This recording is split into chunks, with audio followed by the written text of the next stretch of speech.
the mainstreaming of gender perspectives and legislation and policy processes.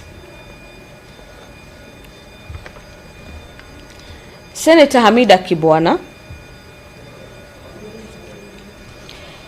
has a debate that is coming up this morning, courtesy of her motion on mainstreaming a framework for clean cooking in Kenya. This motion is pegged on Article 42 of the Constitution that guarantees that every Kenyan and every person has a right to a clean and healthy environment, which includes access to safety energy options. This motion on mainstreaming a framework for clean cooking in the country is seeking to have the Senate resolve a number of things.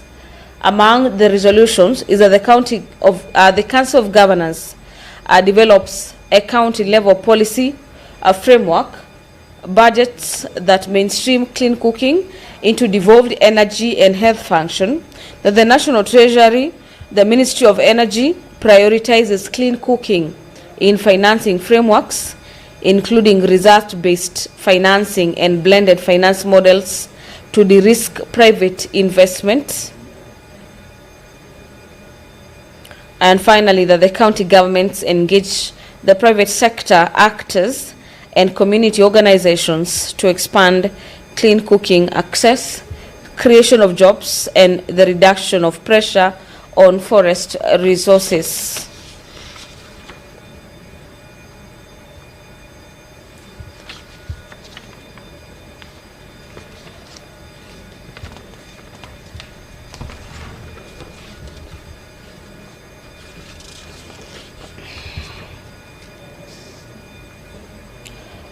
The motion on the report of the proceedings of the high-level political forum of the Interparliamentary Union, IPU, that was held in the New York, United States of America on the 22nd day of July is also coming up for consideration.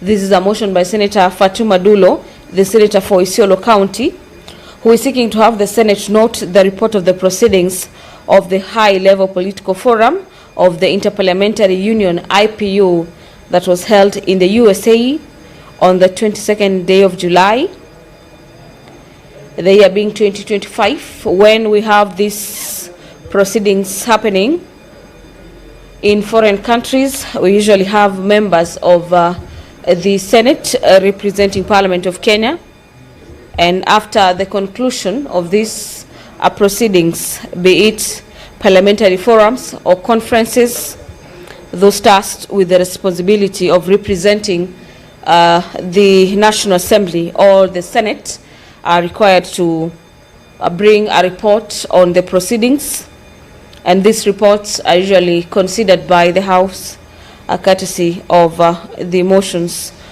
presented by respective senators or members of the National Assembly.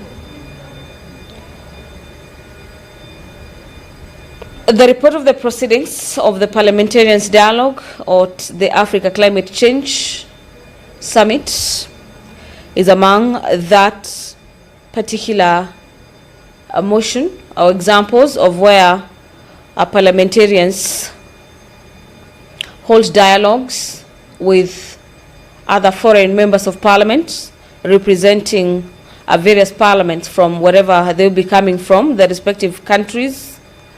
This particular one was held in Nairobi, and Senator Moses Kajwang is the senator representing the Senate caucus during these particular proceedings.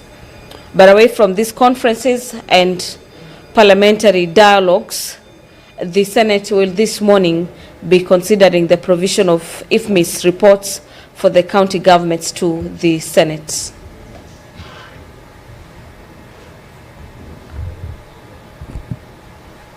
Sanjit Datta, I'm sealing the quorum bell for a further 10 minutes.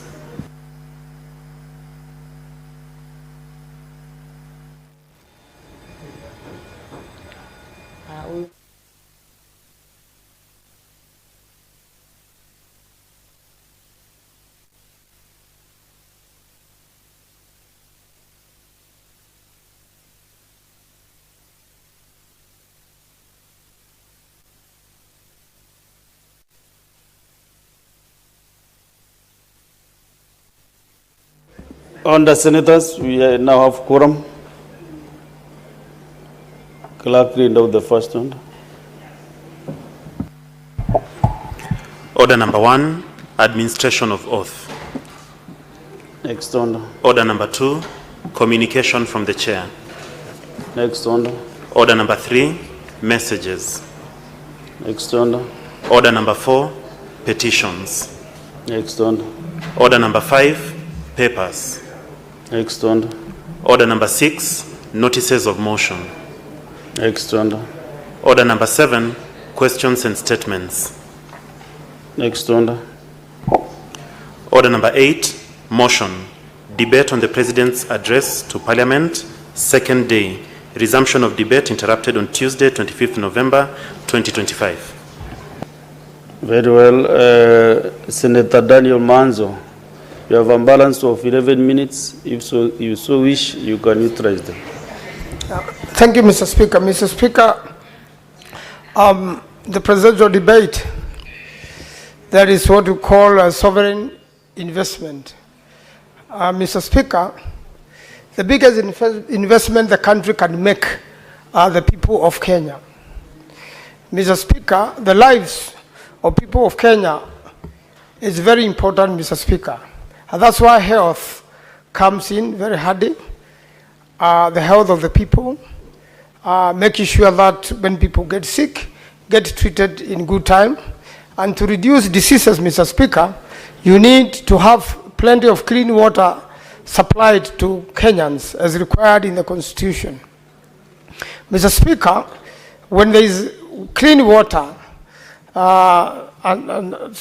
it is easier to deal with the diseases. In fact, presence of clean water reduces diseases by half.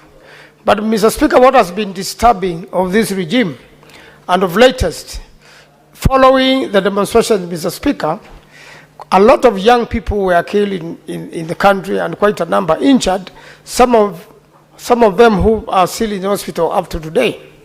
And the government did very little to assist them so that they may recover from bullet injuries and any other injuries inflicted by security forces, Mr. Speaker. Mr. Speaker, those who have died, although a commission was set up to investigate and see possible compensation, the court has now stopped the commission, but nothing would have stopped the government from having other mechanisms, even identify the extreme cases and dealing with them, even having inquiries like in the case of Rex Masai, Mr. Speaker. The story of Rex Masai is a very sad one, Mr. Speaker, because Rex Masai was not part of the demonstrations. He was on his way to work when he got caught up. Somebody not uniformed shot him and stood there and watched him bleed to death, Mr. Speaker. When a family loses a young person who is very prospective, the trajectory of that family changes entirely, and the future of that country changes, of that family changes completely, Mr. Speaker. Mr. Speaker, when we were in University of Nairobi in the 90s, there were quite a number of riots, and even the university would be closed down. But Mr. Speaker, we did not get killed for participating in maandamano, or even for being around. A lot of times, Mr. Speaker, the students who were caught up were unawares and were not even aware that there were demonstrations around the university. And during the regime of Moi, we did not see killings as we have seen now. And I think, Mr. Speaker, Moi will restrain that. There will be arrests.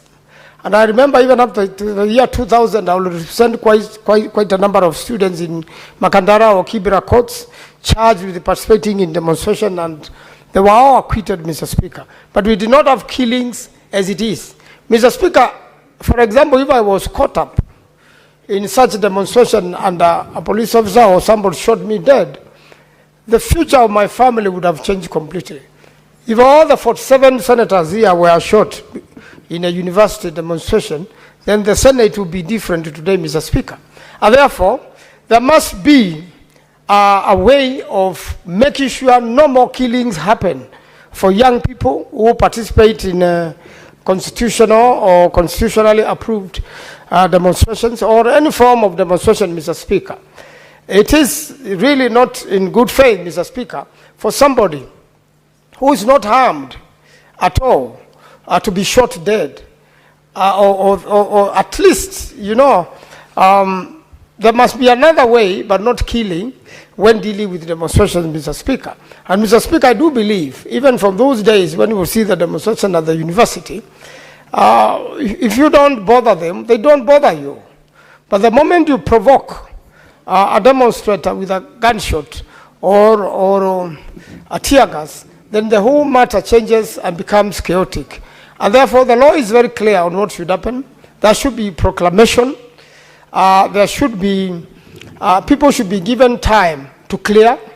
And then should they fail to do so, the same proclamation having been made loud and clear, then you can go on to safely disperse demonstrators or make sure that property is not interfered with, Mr. Speaker. So what we have seen recently is unprecedented. A lot of people have suffered.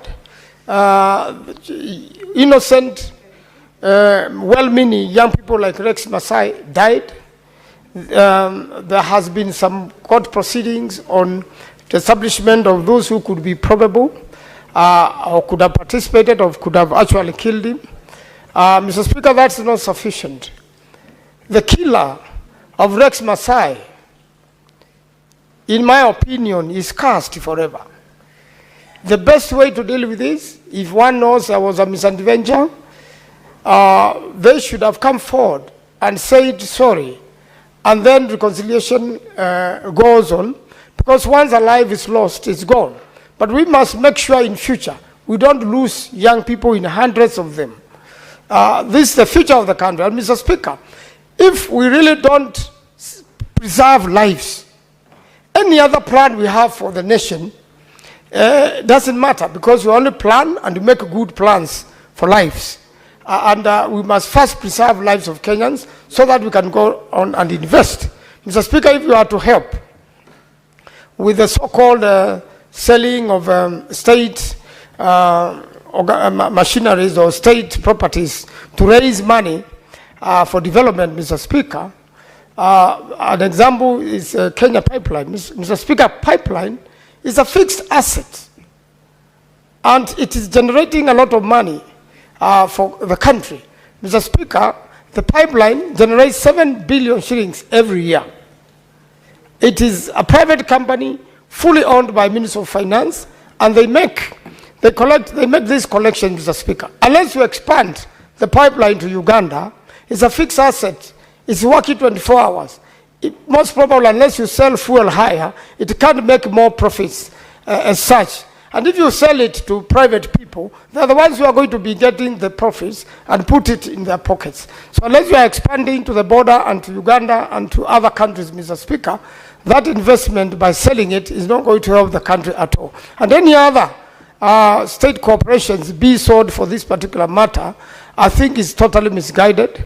We just need to lower the cost of living in the country, make sure investors come to our country, they invest here, make sure the local investors' cost of power is reduced. We invest around. We'll have created enough jobs for our people. They'll pay taxes, and our country will prosper, Mr. Speaker. But selling every single asset of the country to raise money, Mr. Speaker, without having made sure that corruption is stopped in the country is a waste of time. A lot of money is lost to corruption daily. It will be acquitted, and the monies will never be recovered for the benefit of the state. So our biggest problem, and even what Singapore dealt with first, what Malaysia dealt with first, was corruption. And unless we deal with corruption, Mr. Speaker, whatever sweet things, whatever sweeteners we put about the development in this country, Mr. Speaker, will never happen. Even the said development, Mr. Speaker, is done with the partners, PPPs, and even countries who want to partner with us. The dual current to Mombasa from Nairobi was meant to be done 4 or 5 years ago by the American companies. Mr. Speaker, after some time, things seem to be changing. The American companies of today are ready, but the government started shifting to China, where they can get contractors probably will be able to collude with one or two engineers or other people who are going to do this. And we want this dual carriage to begin because we have already partnered, Mr. Speaker. We should really allow the Americans to do the dual carriage. We should go into public-private partnerships, and I'm sure we'll do the highways. Mr. Speaker, you cannot do 50 dams, meaning a dam per a county, a big one, and also maybe another one to supplement the water for supply to Nairobi in one of the neighboring countries, counties, Mr. Speaker. If Thwake Dam has never been completed, Mr. Speaker, it is really ridiculous for there not to be a budget for Thwake Dam, for the government funding not to have been taken to Thwake Dam, and we keep on borrowing, Mr. Speaker, keep on having cowboy contractors who steal the borrowed money, Mr. Speaker, and it's shared with the senior government officials, and then you expect, Mr. Speaker, that we do 50 dams in this country, Mr. Speaker. Let's complete Thwake Dam, which is 96%, Mr. Speaker. The road Tamaki, most of the proposed roads, Mr. Speaker, are only 20 kilometers, Mr. Speaker. In the case of Ukia Emali in Makueni, 20 kilometers, Mr. Speaker, gets to a place called Matiriko. The remaining journey, which connects to the other Tamax Road and to Watertown, Mr. Speaker, if it's not done at all and it has a bridge, no bridges and the heavy rivers block the roads during the rainy season, Mr. Speaker, it will be a waste of time. So, Mr. Speaker, I will propose that the country be Senator Mofaya Gataya Mwenda. Thank you, Honorable Speaker. Let me thank you. Honorable Speaker, the presidential speech get across very many aspects of life. It built a lot of hope to Kenyans. Speaker, if you read through this speech, Honorable Speaker, you realize that Kenya is heading towards a great future. Honorable Speaker, if you look at the resolve that the President has for the agriculture, the resolve the President has for infrastructure in this country, the resolve that the President has for the economy of this country, you realize, Honorable Speaker, that Kenya will never be the same again. Honorable Speaker, if you look at the infrastructure, which is a critical element in as far as the growth of the economy is concerned, the President has captioned very deeply on various roads that the President wants to expand, including the Moya Meru Embu Road, which is very critical. This is maybe to open up areas in Meru and some parts of Isiolo, some parts of Embu, and so many other roads that have been captioned, Honorable Speaker, including the road that has been promised to be launched. This is the Loni Mau Road, which is going to open areas in some parts of the western part of this country. That is the only way, Honorable Speaker, this country can benefit from this kind of arrangement, Honorable Speaker. Honorable Speaker, I would urge Kenyans to be patient because no, I've had a lot of sentiment expressed by quite a number of people regarding the economy and so forth. But Honorable Speaker, let's be very sincere. We are not where we were in 2022 when this government took over. We have seen some very serious changes. We have seen a very drastic moves, especially in the housing project. We have seen changes in the sham arrangements and so forth. So, Honorable Speaker, it is important for these countries to realize that it takes a bold decision, it takes some courage, it takes some serious decisions for leadership to shape this country. We cannot shape the country through rhetoric. And I'm happy that the President has realized this. That's why he has taken some very hard decisions to make sure that some of the projects that have been abandoned by the previous regimes have been initiated, however painful. And I'm very sure in the future Kenyans will just come to realize that what the President was doing for this country was for the benefit of the generations to come. So I'm happy, Honorable Speaker. On agriculture, Honorable Speaker, I think there are quite a number of issues, including the expanded irrigation projects across the country. And on education, Honorable Speaker, it is also important that we realize that the country is heading towards the right direction. So in this arrangement, Honorable Speaker, I wish to support the President and the government, and I'm happy that Kenyans are going to realize the fruits of these serious and decisions that the government is taking. Honorable Speaker, I thank you and I support. Okay, Senator Wakili Hilary. That was quick. Go ahead. Thank you, Mr. Speaker, for giving me the opportunity to have comments on the speech by the President that we heard the previous week. Mr. Speaker, I've taken time to read the speech. I listened through the speech on the day the President gave us his constitutional requirement on that particular day. And Mr. Speaker, it reminded me of the Holy Book, the Book of Proverbs 29:18, that Mr. Speaker says, where there is no vision, the people perish. In this speech, Mr. Speaker, the President indeed gave a vision to the people of Kenya. He started by saying that he had a story to tell. And the story began by highlighting the journey that we have begun as a country. It started by giving us the promises he made when he campaigned to be the president of this country.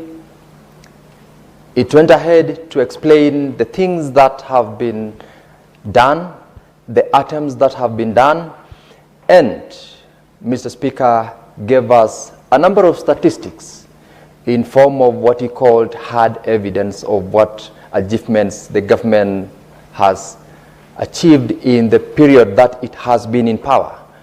And I believe that is the beginning of what he called the direction that we would want to take this Kenya forward. Without that vision, Mr. Speaker, I believe I and you and the rest of the Kenyans who definitely had hopes of growth, development, improvement, and also taking Kenya to the next level have for the longest been looking forward to.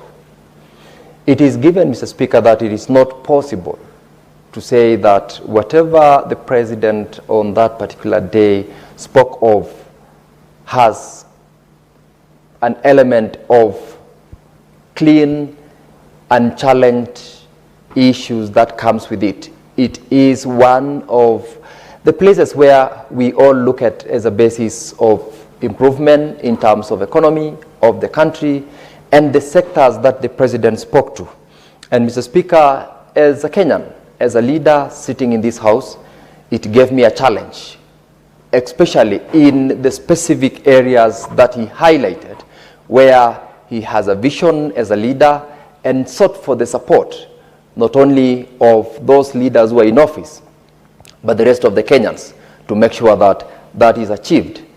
And granted, Mr. Speaker, we always will have the naysayers, we always will have those who can pose challenges, but the idea behind the speech by the President was an inspiration. He gave us examples of the first world countries. He gave us examples of the Western Tigers, where they were before, where they are now. I believe that history, that example that he picked of not one, not two, but many countries who were where we were almost at the same time as Kenya and where they are now. They have progressed. They have grown not because of anything but the vision that the leaders of those countries have carried and the support that they have achieved from reaching out to the rest of the residents of those countries for them to be where they are. And of course, when he said it can be done, it is possible that it can be done. It cannot be done by one person. It cannot be done by himself alone. It can be done by the rest of us as Kenyans and as leaders in this house. I think he posed to us a challenge, which challenge I believe most of us, those who have spoken to this speech, have said it.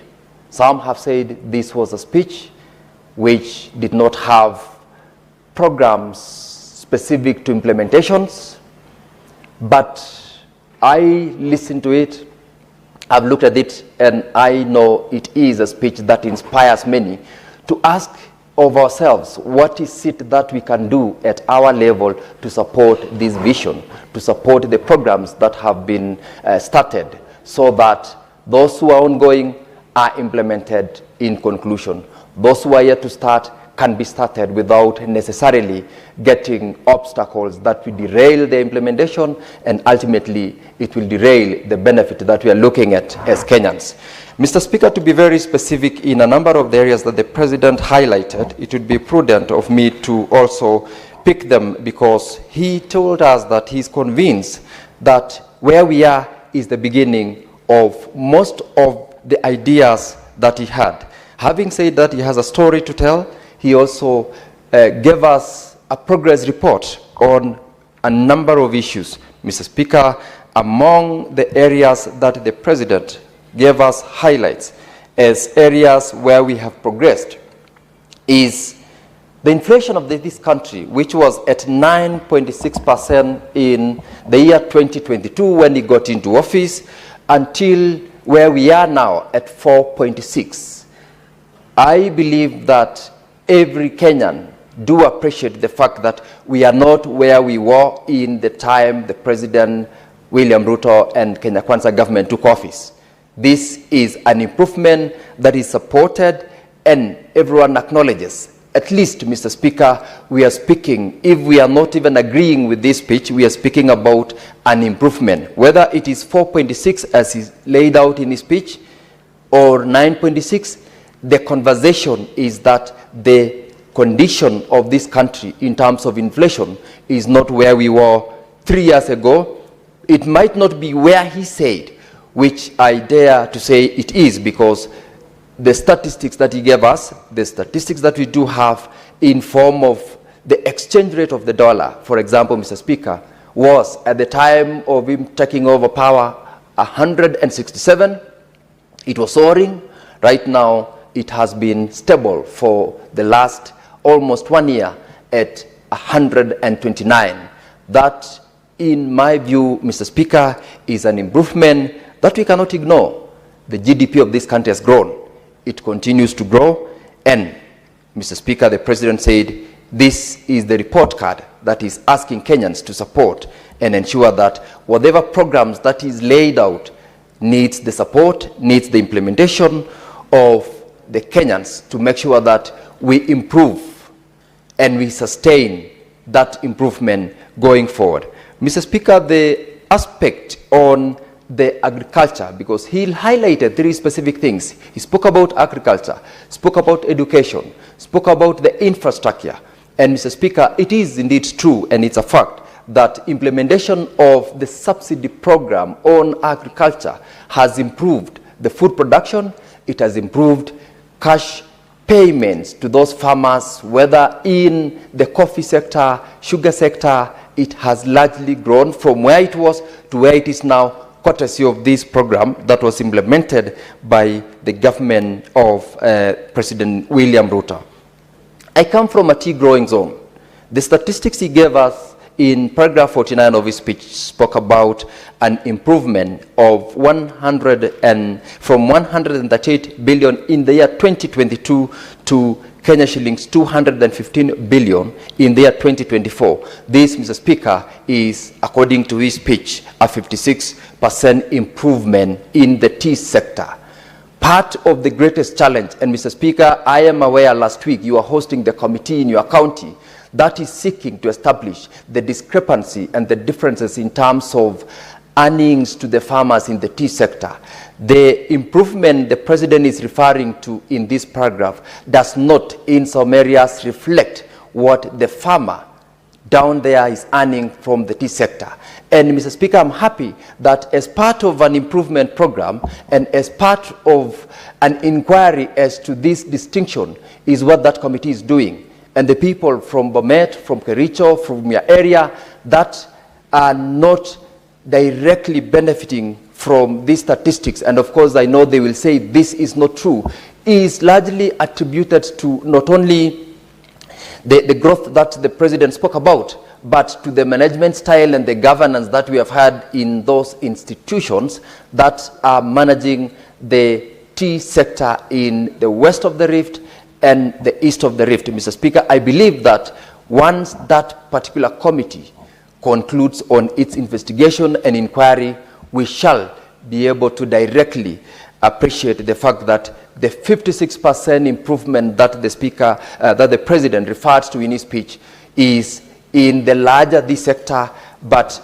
the silos of the specific regions that have got challenges, because it is not explainable why a farmer doing tea in the east of the Rift is getting a price of 57 plus Kenya shillings per kilogram, while the other one is getting even less than 50% of that. Mr. Speaker, I believe this will be one of those things that we are putting the team that is involved in that committee to give us an appropriate explanation as to why the discrepancy and why the difference in terms of an alleged improvement of 56% when the farmers are saying we are not directly benefiting from this particular sector. Mr. Speaker, the reforms that the President spoke about as regards what I said, the agriculture has led to improvement on food security.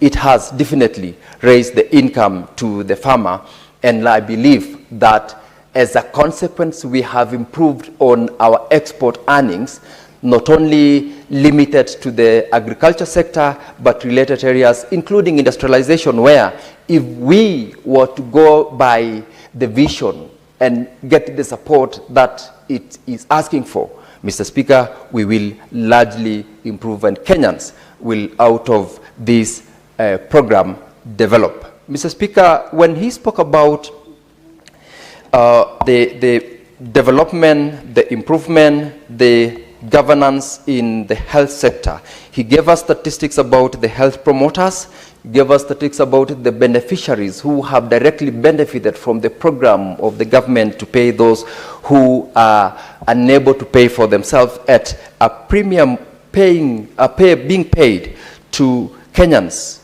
2.3 million vulnerable Kenyans benefited. Mr. Speaker, health is wealth.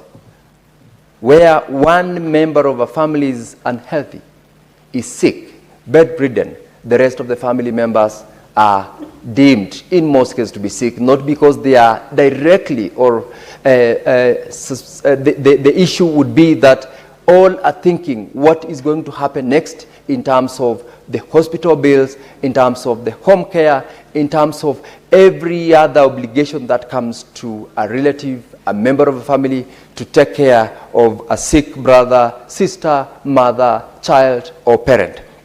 In this case, Mr. Speaker, the improvement that this has been done through the changes in the universal health introduction of SHA, which, despite the bottlenecks and also the teething problems, it has transformed the health sector in a manner that I, as one of the people who in most of cases have experienced an improvement, because the reduction in the amount of the requisitions that we receive for purposes of support is going down by the day. This program has got its challenges.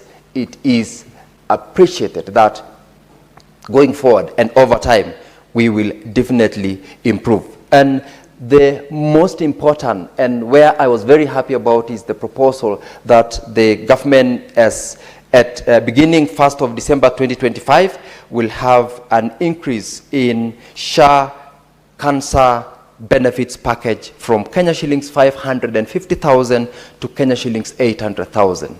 If anything, Mr. Speaker, this is one area that I must say we should support to ensure that we improve and implement on this proposal. Bomet County, for example, is one area that we have got a rampant cases of cancer. Very many fundraisers that we are called upon every day, Mr. Speaker, is towards supporting families with patients who are undergoing chemotherapy sessions continuously. And therefore, this improvement and this enhancement will go a long way in supporting those families, as well as those who are generally called upon to support in form of fundraisers. And this, Mr. Speaker, is one of those scorecards that the President said we are improving. We began by changing the law. It is one thing to appreciate the fact that the law has come into place. It is another thing to make sure that that law is implemented, and it goes a long way because there is goodwill, and this goodwill, if it spills over to the county governments where we are having a number of our health institutions, because health is a default function. Mr. Speaker, I know this will improve Kenyans, this will take Kenya to the next level, and I want to applaud the President for taking the next step in ensuring that despite the challenges that we have enrolled over 27 million Kenyans in this SHA program, and out of this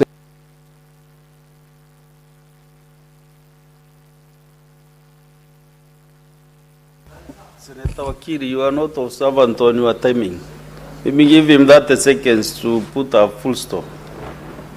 Thank you, Mr. Speaker. I just want to say this is one of the speeches that the President, by conclusion, asked Kenyans to support the vision that he is carrying for the people of Kenya so that Kenya can go to the next level. And I want to say it is in this presidency that it can be done, it is possible, it requires of us to do the role and the mandates that we are given as members of this House. Thank you, Mr. Speaker. Next is Senator Okoiti Andrew Omtata. Mr. Speaker, sir, I rise to comment on this very important governance tool that is created in the Constitution of Kenya 2010. The tool is the annual address to the nation by the President, the joint sitting of the Houses by the President. Mr. Speaker, sir, in the address for this year, President Ruto paints a very visionary picture of Kenya's transformation through massive investments in irrigation, transport, and innovative financing mechanisms. Gerson quotes great leaders, and he frames this as non-negotiable steps towards food security, industrial growth, and economic empowerment or economic independence. Unfortunately, Mr. Speaker, the rhetoric glosses over a troubling pattern of promising on infrastructure while under-delivering amid corruption scandals, fiscal recklessness, and deepening inequality. With Kenya's public debt exceeding 11 trillion, with a huge component of which is odious, cannot be traced or tied to any project, youth unemployment reaching levels that could not even be imagined, above 35%.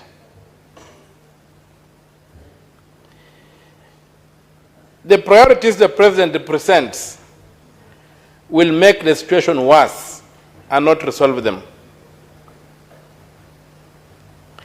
And so, Mr. Speaker,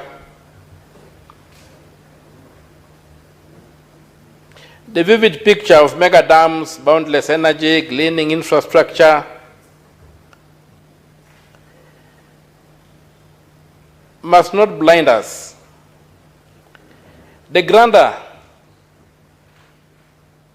of vision must subject itself to critical blueprint. Where is the blueprint to achieving what the President promises?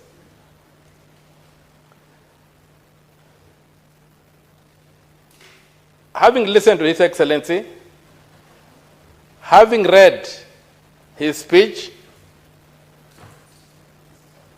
I have been struggling to see the blueprint.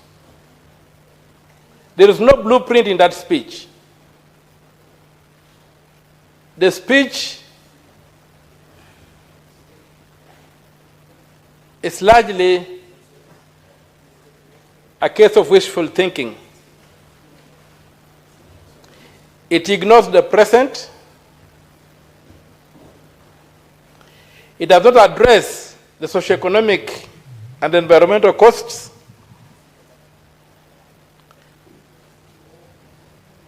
And then the mirage of financing. A debt trap by another name is being given to us as a promise of a bright future. They look at privatization as the panacea. Has no basis. Privatization, we have had privatization in this country. I come from Western Kenya. We had Mumias Sugar Company, thriving, a blue chip company, fully owned by the Kenyan state, privately managed by Bukatet. Then what happened? We were told to privatize. Mumias Sugar Company was privatized. Go to Mumias today, see what is there. The company was ripped apart.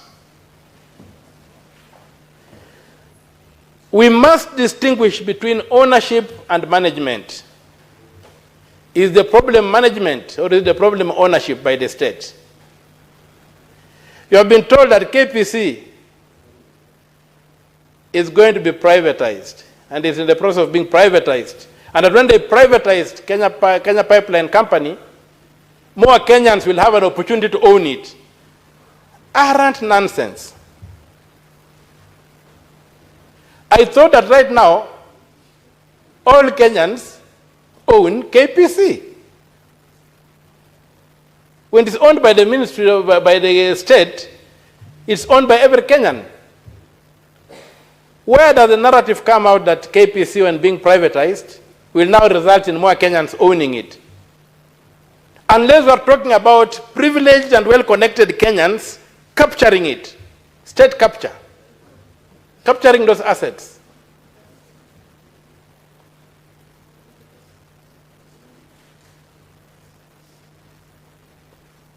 So, I think His Excellency should have done better and given us a blueprint on exactly how he achieves what. The other thing is a debate we must address between the primacy of political action versus the determinism of the market. His Excellency cannot present the determinism of the market as a solution to a developing economy like ours. Primary action must be political action. And political action must be fashioned around the laws of the country. I didn't hear the president address the question of odious debt and how he's going to deal with it and how he's going to recover the monies that have been stolen from the public and are stashed out. Well, I didn't expect him to address odious debt because just in the recent past, through something called Nyota or whatever, an arrangement between himself and the World Bank has added 13 billion shillings to debt that has been acquired outside the constitutional procedure for incurring debt.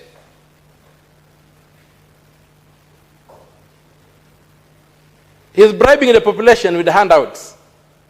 No formula, no blueprint, no marking scheme, no way of monitoring and evaluating what is going on.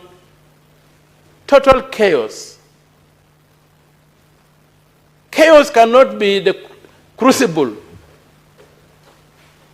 from which you can fashion development. If we want to develop, we must imitate the developed.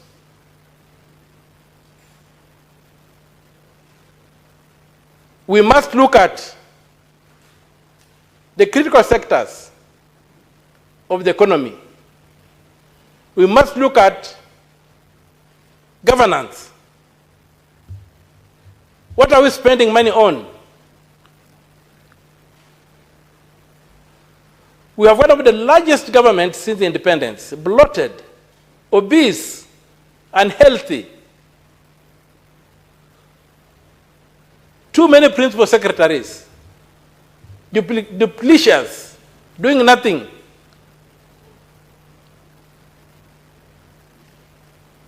When you look at the statement of actual revenue and net expenditure issues that is released by the Treasury every 21 days after the end of every month, you see a litany of abuse of our public finances that tells you there's no intention to develop this country. On the floor of this House, I've raised a statement about 19.6 billion shillings, which was spirited out or siphoned out of the consolidated fund using a vote head for consolidated finance services.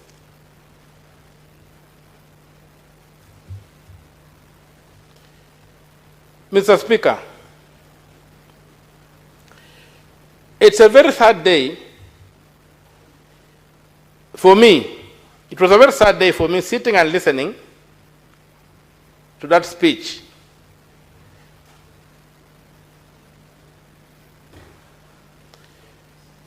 Look at a concept like the various funds that are being talked about, Weather Fund, the Women Fund, whatever fund, and you.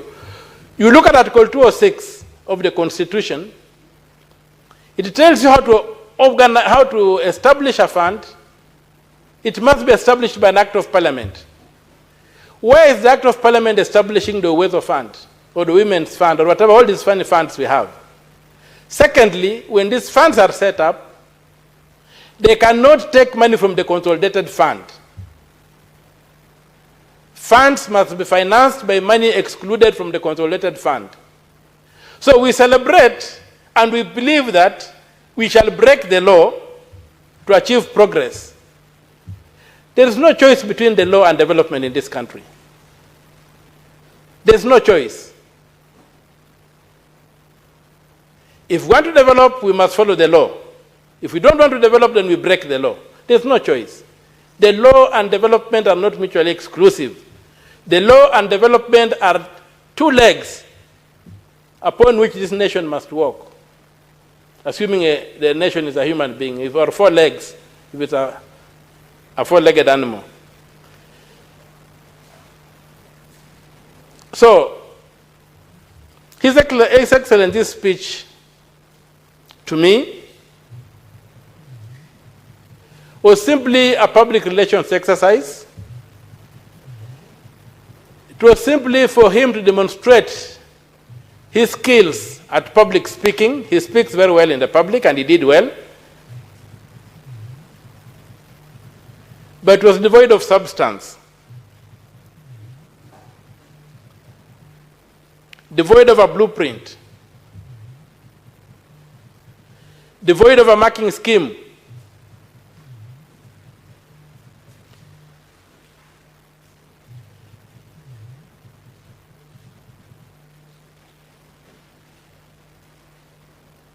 And it ignores the real economy. It talks nothing about the crisis in education and health. It praises SHA. Yes, SHA is a premium funded, you pay premiums to belong to SHA without discussing its pros and its words and all image. You have to pay a premium to access SHA. On the other hand, it's masquerading as universal health care. Mr. Speaker, across the world, beginning with the United Kingdom and most of Europe, And even in this country where when you and me were kids, there was universal health care. Those days when you could get aspirin tablets branded GOK, and you walked in any clinic and you'd be treated and you go home. Universal health care can only be funded by direct taxes. Just like a road built by taxes and anybody can walk on it. Once you introduce premiums, it ceases being universal. It's only available to those who can pay. And so, continuing to fool Kenyans that we have got universal health care in this country is not acceptable. When you go to education, Article 53 of the Constitution is very clear. Every child is entitled to free and compulsory basic education. A child is anybody under 18. His Excellency runs a government that gives us fee structures. What's a fee structure? For primary schools, for secondary schools? You see our kids on the roads every day being sent home. Then who is imposing these fees? Is it constitutional? His Excellency. Senator Catherine Muma. Thank you, Honorable Speaker, for an opportunity to comment on the State of the Nation address by His Excellency Honorable William Samoei Ruto. First, to thank Kenyans for creating the tool of the State of the Nation address, because this is an accountability tool that provides for an opportunity for the head of state to address Kenyans, not just Parliament, address Kenyans through the house in which they are represented, and inform Kenyans on what he has done and where he is going. So I'd like to congratulate him for sticking to this mandate and following it. And I have read through the address, and I would want to congratulate the head of state and his government for the accomplishments that they have had, for the projects they have so delivered, and would hope that they will relook where they have not done well in order to move forward. As an accountability tool, the President spoke to the various projects that he has done in the different sectors, and I would urge all Kenyans, the best way to determine whether these projects are there or not is to just check. If there is a road that has been claimed to have been done in County X or in place X, I believe it is a physical feature that can actually be identified. So I would ask and I would urge Kenyans and their representatives as ourselves to be able to cross-check what is in this statement and what is actually on the ground. Now, there is a number of policy decisions that the President spoke to, and I would want to speak to a few of them, noting the kind of time we have. The President spoke about what he is doing or how he is guiding the nation to deliver on healthcare and on universal healthcare. As a matter of fact, I would want to say that the Azimio team and the Kenya Kwanza teams both promised Kenyans that if they come to government, they will deliver universal healthcare. Honorable Speaker, the right to health as provided in Article 43 of the Constitution is perhaps one of the most important rights. in the sense that a human being who does not have health care is unlikely to be able to enjoy the other rights. So the promise of universal health care is a promise that every country must plan to have. And I think every manifesto in this country promised universal health care. Honorable Speaker, this government moved us from the NHIF to the SHA arrangement in terms of the financing of healthcare in the country, and the number of registered members in SHA now are more than triple the number that was there in NHIF. And the President spoke to this issue, and we would want to congratulate the government that we have more people signed to the SHA, but what I did not hear the President speak about is the challenges that have emerged as SHA is being implemented. I would want the President to keenly listen to the complaints that are being raised by on the implementation of SHA in the different locations, and to be able to get his team to come together and find out how can we correct whatever looks bad. Honorable Speaker, sometimes when we speak as politicians, we make it look as if NHIF was operating well. I think if you look at the audit reports around NHIF, we had a lot of issues in NHIF.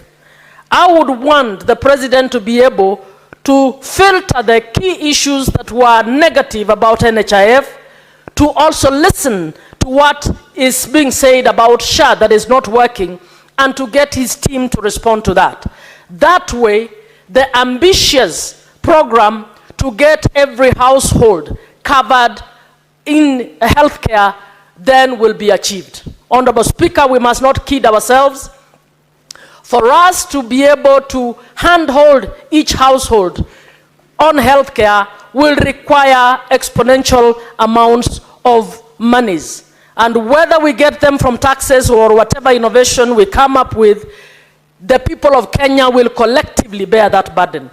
So it is an issue that I would urge all of us to innovatively look at, and I would urge government to also listen so that we are able to move on this issue.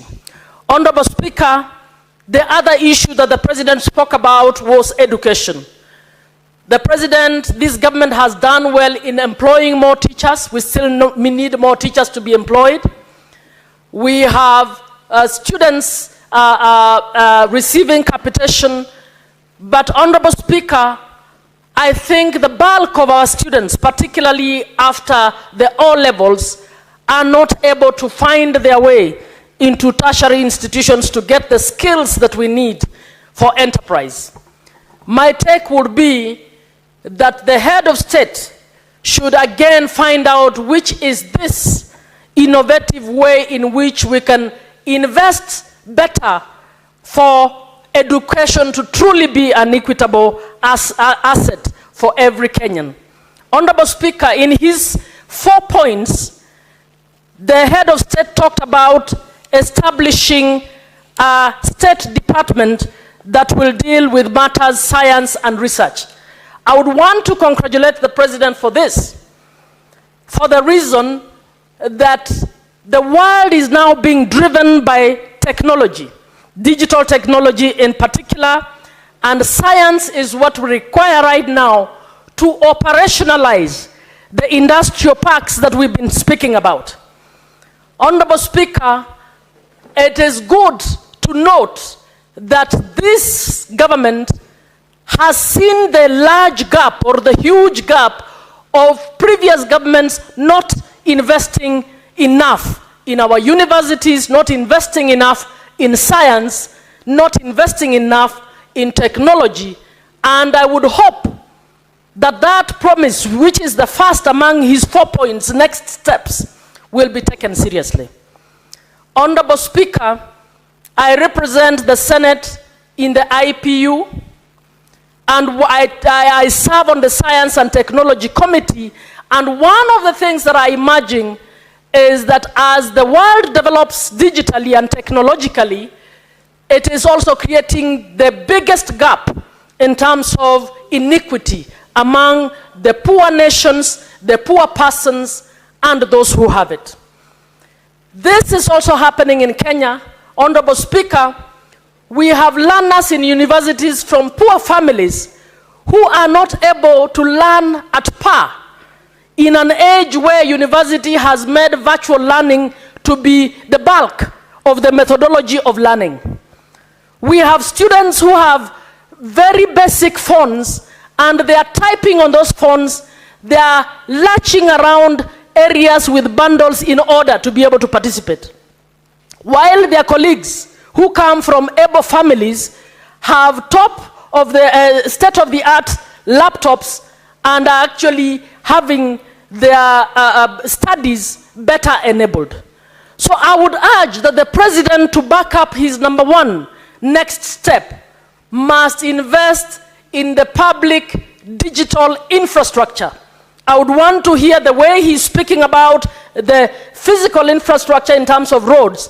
I would want to see the public digital infrastructure enabled in all places, in the markets, in the rural areas, so that the children of the poor can equally participate in the digital economy, can equally participate in the digital learning, and be able to get skills to participate in the future of this country. Honorable Speaker, we want to grow agriculture to bring value addition. That value addition cannot happen unless we have science and technology around the tools we need to use for our small-scale farmers to be able to participate in what we are talking about. I see the yellow light, and I would want to move to something that I felt the president could have commented on, and he did not. Honorable Speaker, as the Senate, as a senator, I would have wanted to see the president's pronouncement on how we will improve the intergovernmental relations between the national government and the county government in order to better deliver services. I would have also wanted to see how we can have better multi-sectoral cooperation among the different sectors in order to deliver services better.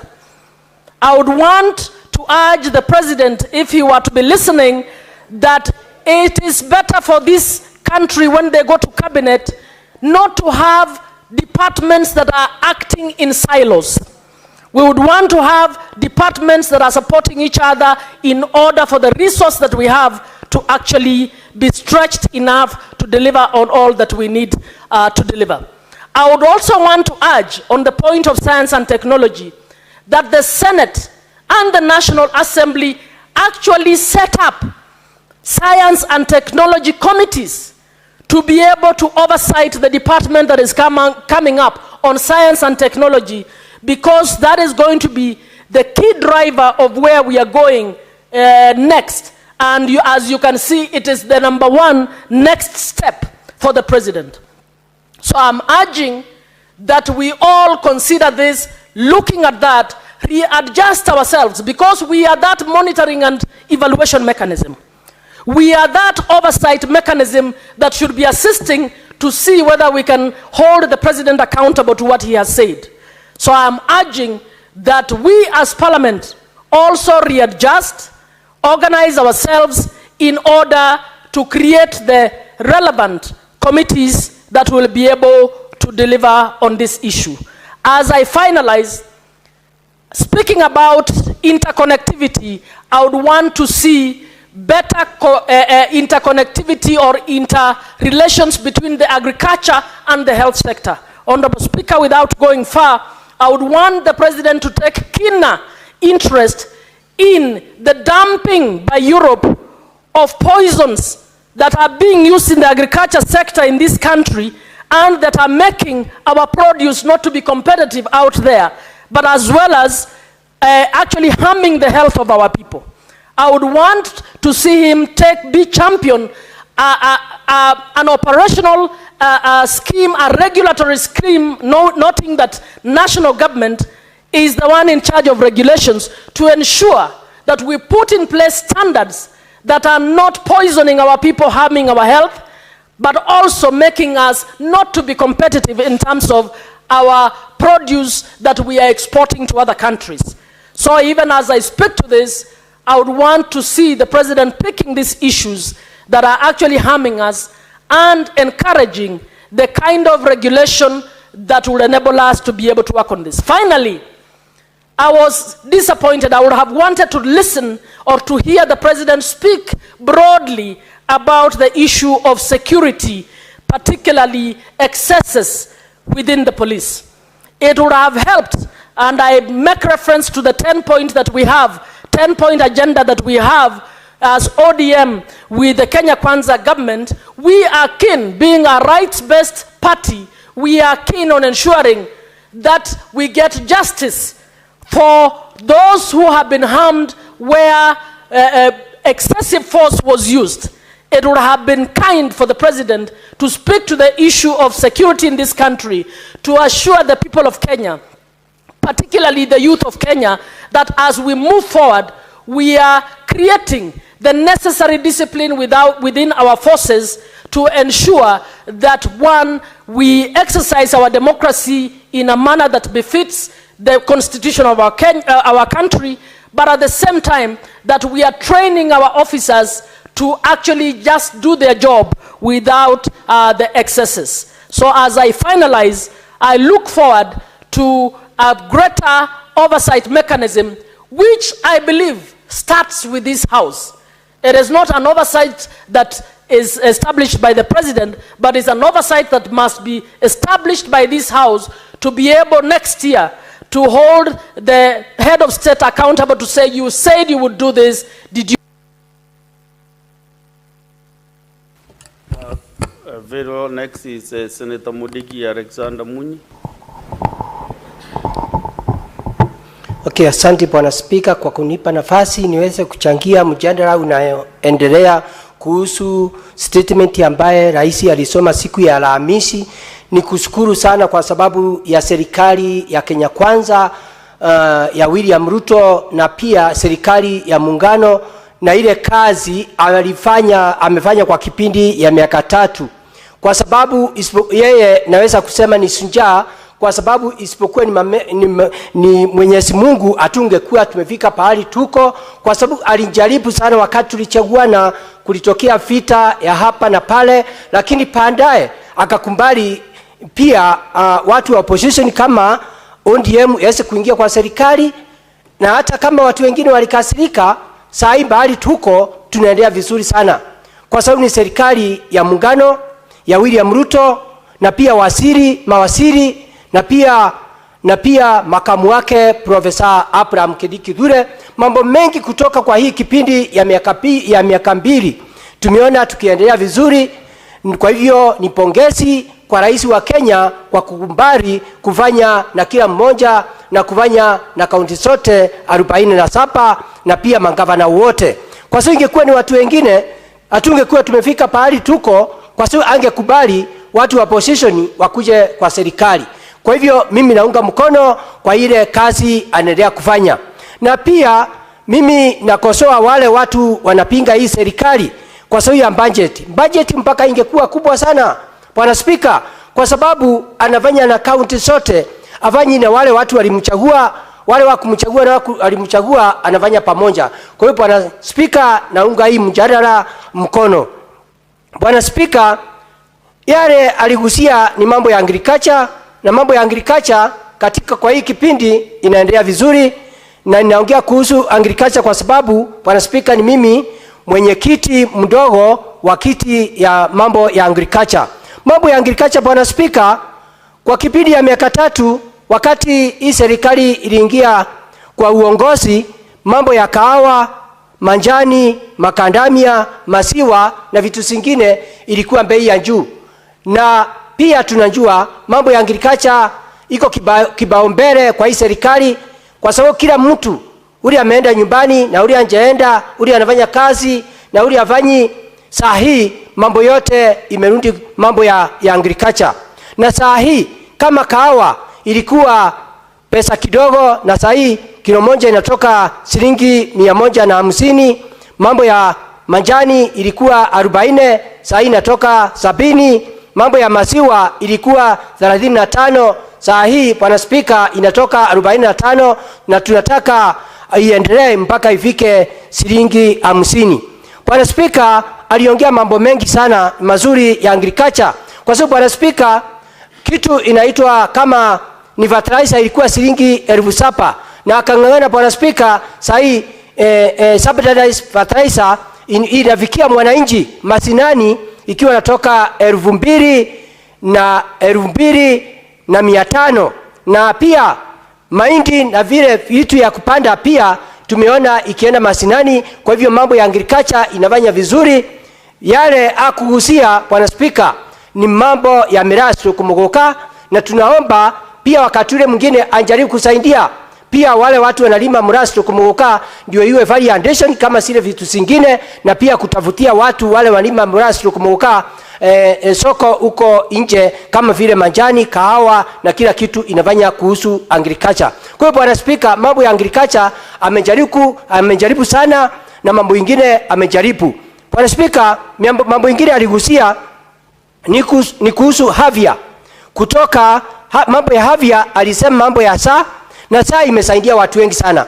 Wale watu wote tumeona Bwana Spika, mambo ya saa, tunajua vijana wetu wale wanaendesha mbonda wakigongwa na gari. Bwana Spika, wakati wa zamani walikuwa wanachangiwa pesa, wale wachangiwi pesa wanaumia miguu, wamevunjwa, lakini pandaye wanakufa tu. Lakini siku hizi vijana wetu wale wanaendesha mbonda ama accident yote, mtu akivunjika mguu ama kivua ama mgongo ama wapi, akienda hospitali kama amekuwa rejected, Bwana Spika anahudumiwa vizuri na anarudi nyumbani vizuri. Na tumeona mambo ya saa imesaidia, kwa sababu wale watu wengi Bwana Spika wao katika hii mbunge, mara mingi tulikuwa changa tunaenda kwa harambee, pesa yetu haikuwa inatosha, lakini siku ya leo mambo ya harambee kwa heshimiwa imepungua kidogo. Kwa hivyo mambo ya afya anajaribu kurekebisha.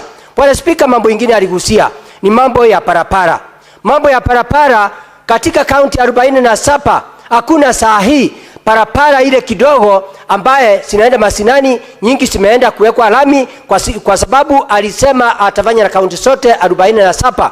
Bwana Spika, mambo ya dual carriage, ingekuwa ni marais wengine wangekuwa na mambo ya kuganya kaunti na wale wengine. Na Bwana Spika, wakati aliongea mambo ya dual carriage, moja wale watafaidika na dual carriage ni watu wa Mount Kenya, aswa Embu County, Tharaka Nithi County na Meru, kwa sababu dual carriage imetoka Nairobi mpaka Makutano inaenda Nyeri, na hapo alisema ataongezea, lakini dual carriage nyingine Bwana Spika itatoka Makutano iende Embu, iende Tharaka Nithi na pia iende Meru na ipite huko mbele. Kwa hiyo mambo ya parapara kidogo zimewekwa rami, na pia nagundua niko na hapa ya kwamba kama kaunti ya Embu ni sile imevaindika na ile parapara kidogo ya rami, na najua kama anafanya kaunti zote mambo ya parapara ya rami, hata kaunti zingine imebenefit. Kwa hiyo nataka kusema mambo ya parapara yangu ni kusema aendelea kufanya hiyo kazi, na vile amesema itangazwe na iwekwe kwa gazeti, ndio kama sasa hiyo parapara ya Embu kutoka Makutano kwenda Embu kwenda Tharaka Nithi na kwenda Meru iweze ya kusaidia sisi. Pia Bwana Spika, na munga mkono kwa sababu kuna nderanza ambaye ya Tharaka Nithi ambaye imeua watu wengi sana, na ninajua hata kama siku wako siku aligusia, ningeomba hata kama hiyo itasaidia watu wa Meru na wa Embu na wale wengine, kwa sababu imeua watu wengi. Bwana Spika, naunga mkono kwa sababu aliongea mambo ya nyumba, na mambo ya nyumba saa hii kila kaunti nyingi iko na industrial park, na pia kama ya Embu iko na 85%. Mambo ya housing, kaunti nyingi manyumba endelea kujengwa.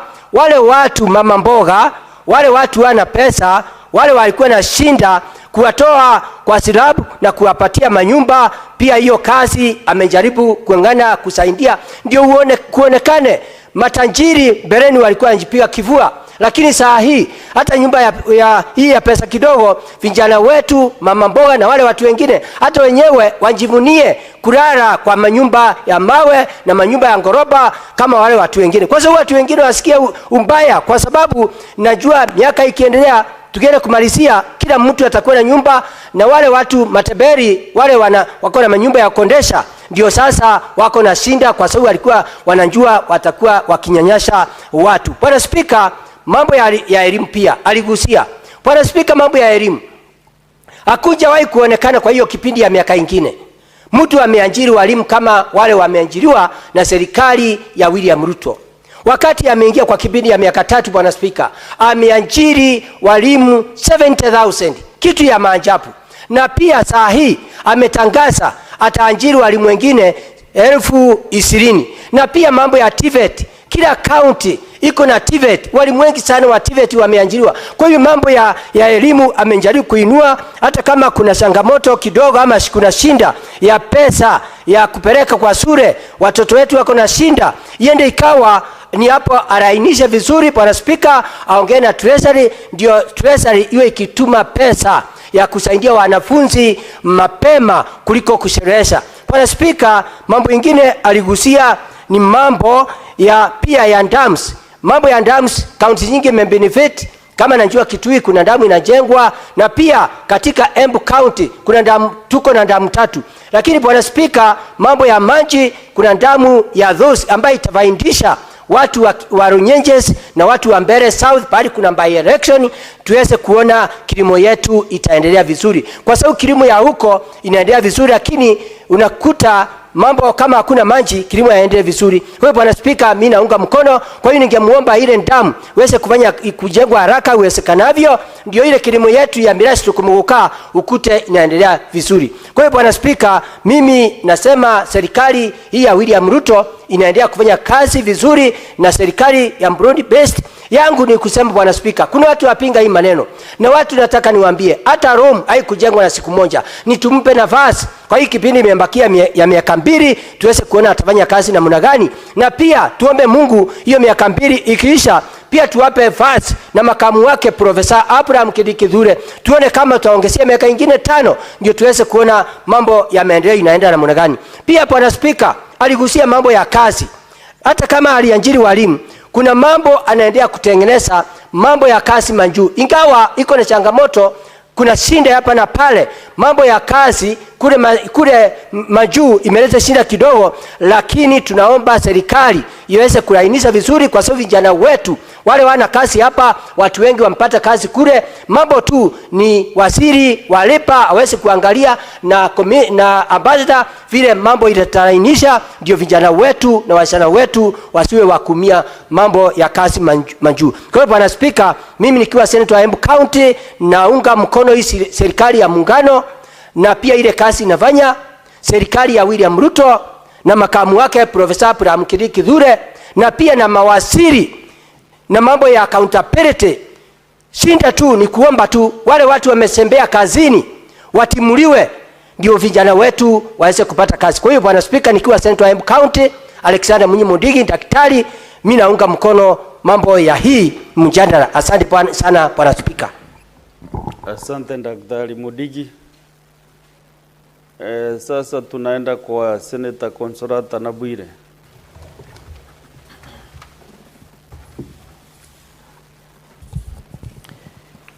Thank you, Honorable Speaker, for this opportunity to contribute towards the State of the Union Address, otherwise known as State of the Nation Address by His Excellency, President Dr. William Samoei Ruto on 20th of November 2025. I want to back what most of the senators have presented in lauding the policy decisions that are value loaded as presented by His Excellency. And I have tried to summarize them, and I realize they are pegged on social amenities, all revolving around health, education, infrastructure, irrigation, food security, and technology. I'm encouraged by the deliberate measures the government has taken to secure equity, social justice, and dignity for all. I come from a county that has various categories of citizens, where we have women, we have youths, we have the elderly, people living with disabilities, which are normally encompassed in a bracket known as the vulnerable groups. And these groups keenly listened to the presidential address, and over the weekend when I went home, I think for the first time I received some positive comments from the address by the president, despite a few whispers of maybe due to uncompleted projects or some that are underway. But 3/4 of the comments were positive, and I want to laud that.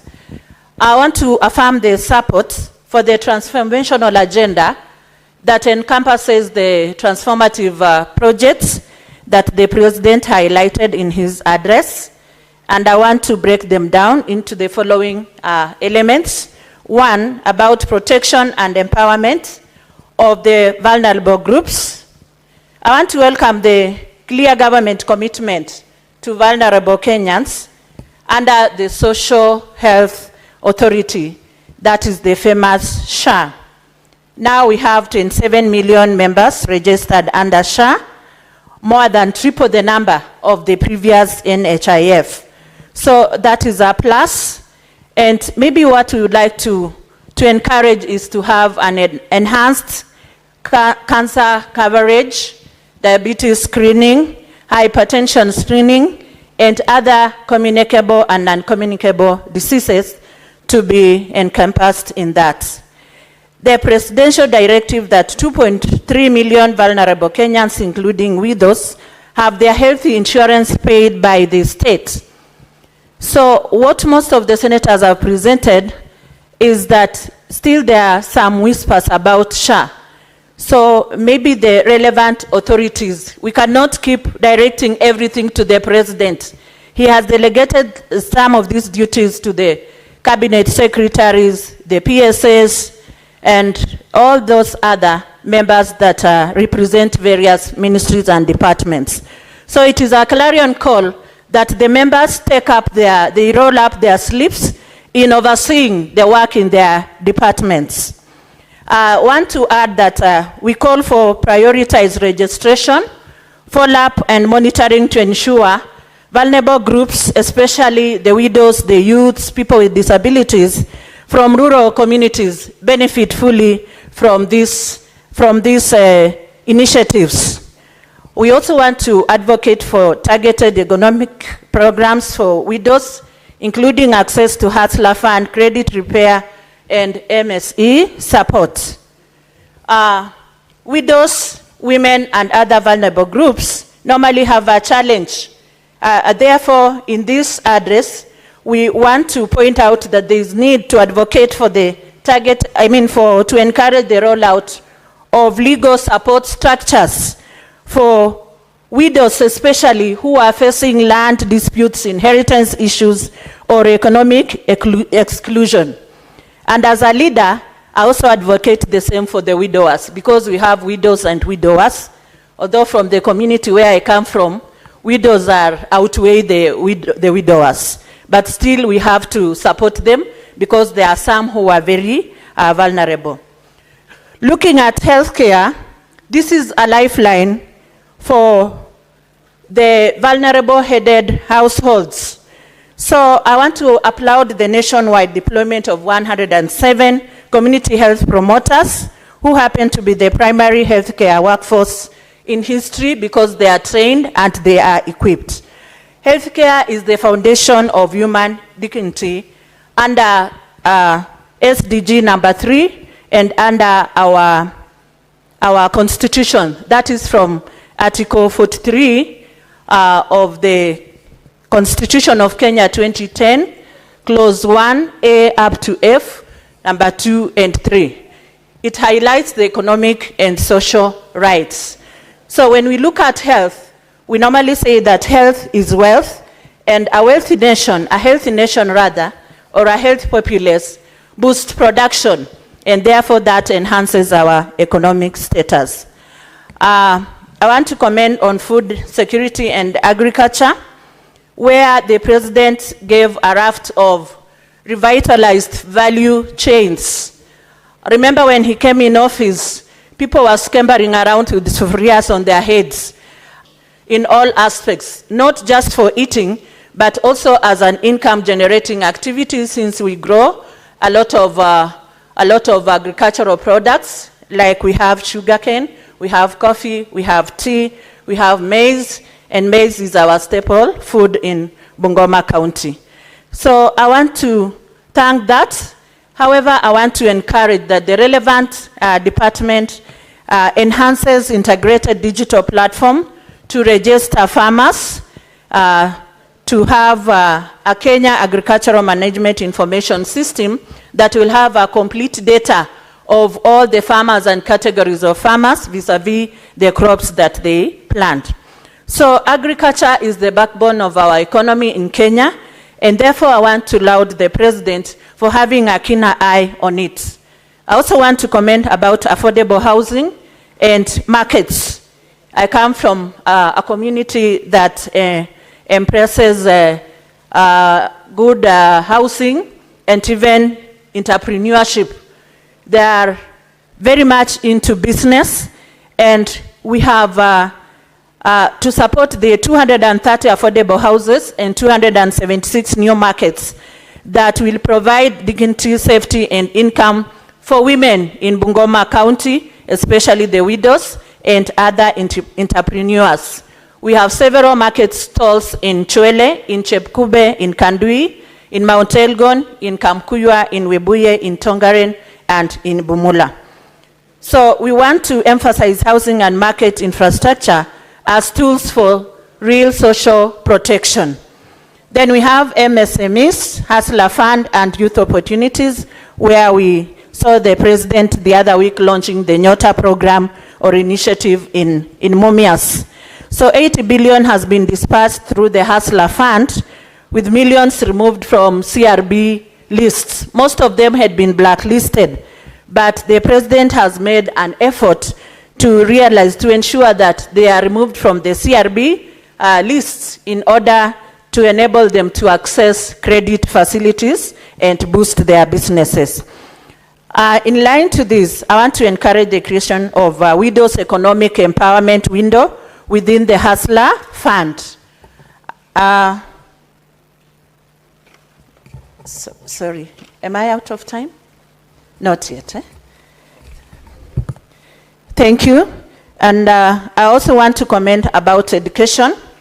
Having been a teacher, I really embrace the value of education in all aspects. We laud the President for whatever efforts he's put in place to boost education, despite the whispers that the funding model has hitches. And I'm so sure our President is keen on it, and he'll have to remind the relevant department, or rather ministry, to look at where the hiccups are and to improve on it. That relieves the pressure on single mothers, widows, and all those vulnerable groups that have got school-going children or that have the tertiary, college, or university students.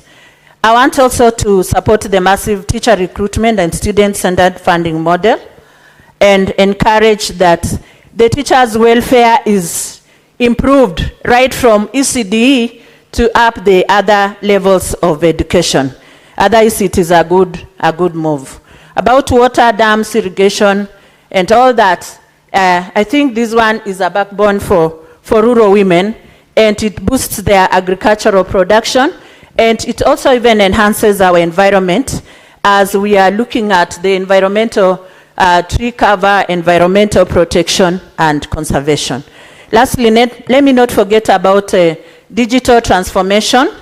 We are in a techno-savvy space, and I want to applaud the expansion of fiber networks, digital hubs, and e-citizen services, which have gone to an extent of benefiting even the rural businesswoman by lowering the compliance costs.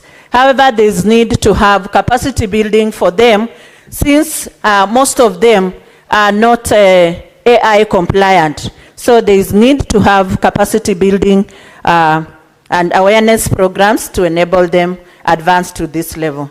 Relevancy to Bungoma County. Bungoma farmers have benefited from subsidized fertilizer, improved maize harvest, and dairy sector reforms. The expanded TVET training and digital hubs directly support the county's youth, including orphans and children raised by widows. Bungoma's MSE and cross-border traders, especially widows and women in markets like Chwele, Webuye, Sirisia, Kimilili, Tongarin, Kandui, Kamkuya, Kapsokon, stand to gain significantly from modern markets and hustler funds. So as I wrap up my presentation, I want to say that as we implement these milestones, we give special priority to mapping, registering, and supporting women, especially widows, youths, people with disabilities, the elderly, so that they fully benefit from these historic reforms. I support. Thank you. Next is Senator Kisang William. Good. Thank you, Honorable Speaker. Honorable Speaker, I also want to make comments on the President's State of the Nation address that we had last week, Honorable Speaker, in the National Assembly for both houses. Honorable Speaker, it is good to note that for the last 3 years, when Kenya Kwanza government came in and the President took over as the 5th President of the Republic of Kenya, the state of the economy, Honorable Speaker, was very bad. It was in deplorable state. In fact, if you remember very well, during campaign, we had shortages of fuel. In fact, it was by the grace of God that we were able to get petrol or diesel to do campaigns during that particular time, Honorable Speaker, because there was shortage of fuel across the country. Not because we were unable to import fuel, Honorable Speaker, it is because the country was shortage of dollars. There were no dollars in the country. Central bank had run out of dollars. The exchange rate, the dollar to the shilling, was skyrocketing up to the level of $1 to 165 shillings, Honorable Speaker. So it was impossible for the petroleum sector to import because, one, there were no dollars. Number two, it was very difficult. I think there was shortage of fuel also in the international market, Honorable Speaker. But currently, as when we report 3 years later on, Honorable Speaker, the Kenya Kwanza government, as the President reported last week, Honorable Speaker, they were able to enter into G2G, government to G with Saudi, to stabilize the market, where Kenya is given a period of 108 days to pay for supply of fuel, and that will stabilize the market. And for 3 years now, Honorable Speaker, we have not had any shortage of fuel in the country, and the shilling has stabilized from, Honorable Speaker, the rate of 165 to now a rate of 129 to the dollar, and it has stabilized there for the last over 8 years, and we believe it will be coming down maybe to around 120, 125. Honorable Speaker, this is a sign of a stable economy, Honorable Speaker. When Kenya Kwanza government took over 2022 September last 3 years ago, Honorable Speaker, the inflation rate was 9%. Currently, we are at 4.6, Honorable Speaker. This is a sign of an economy that is growing, an economy that has stabilized, Honorable Speaker.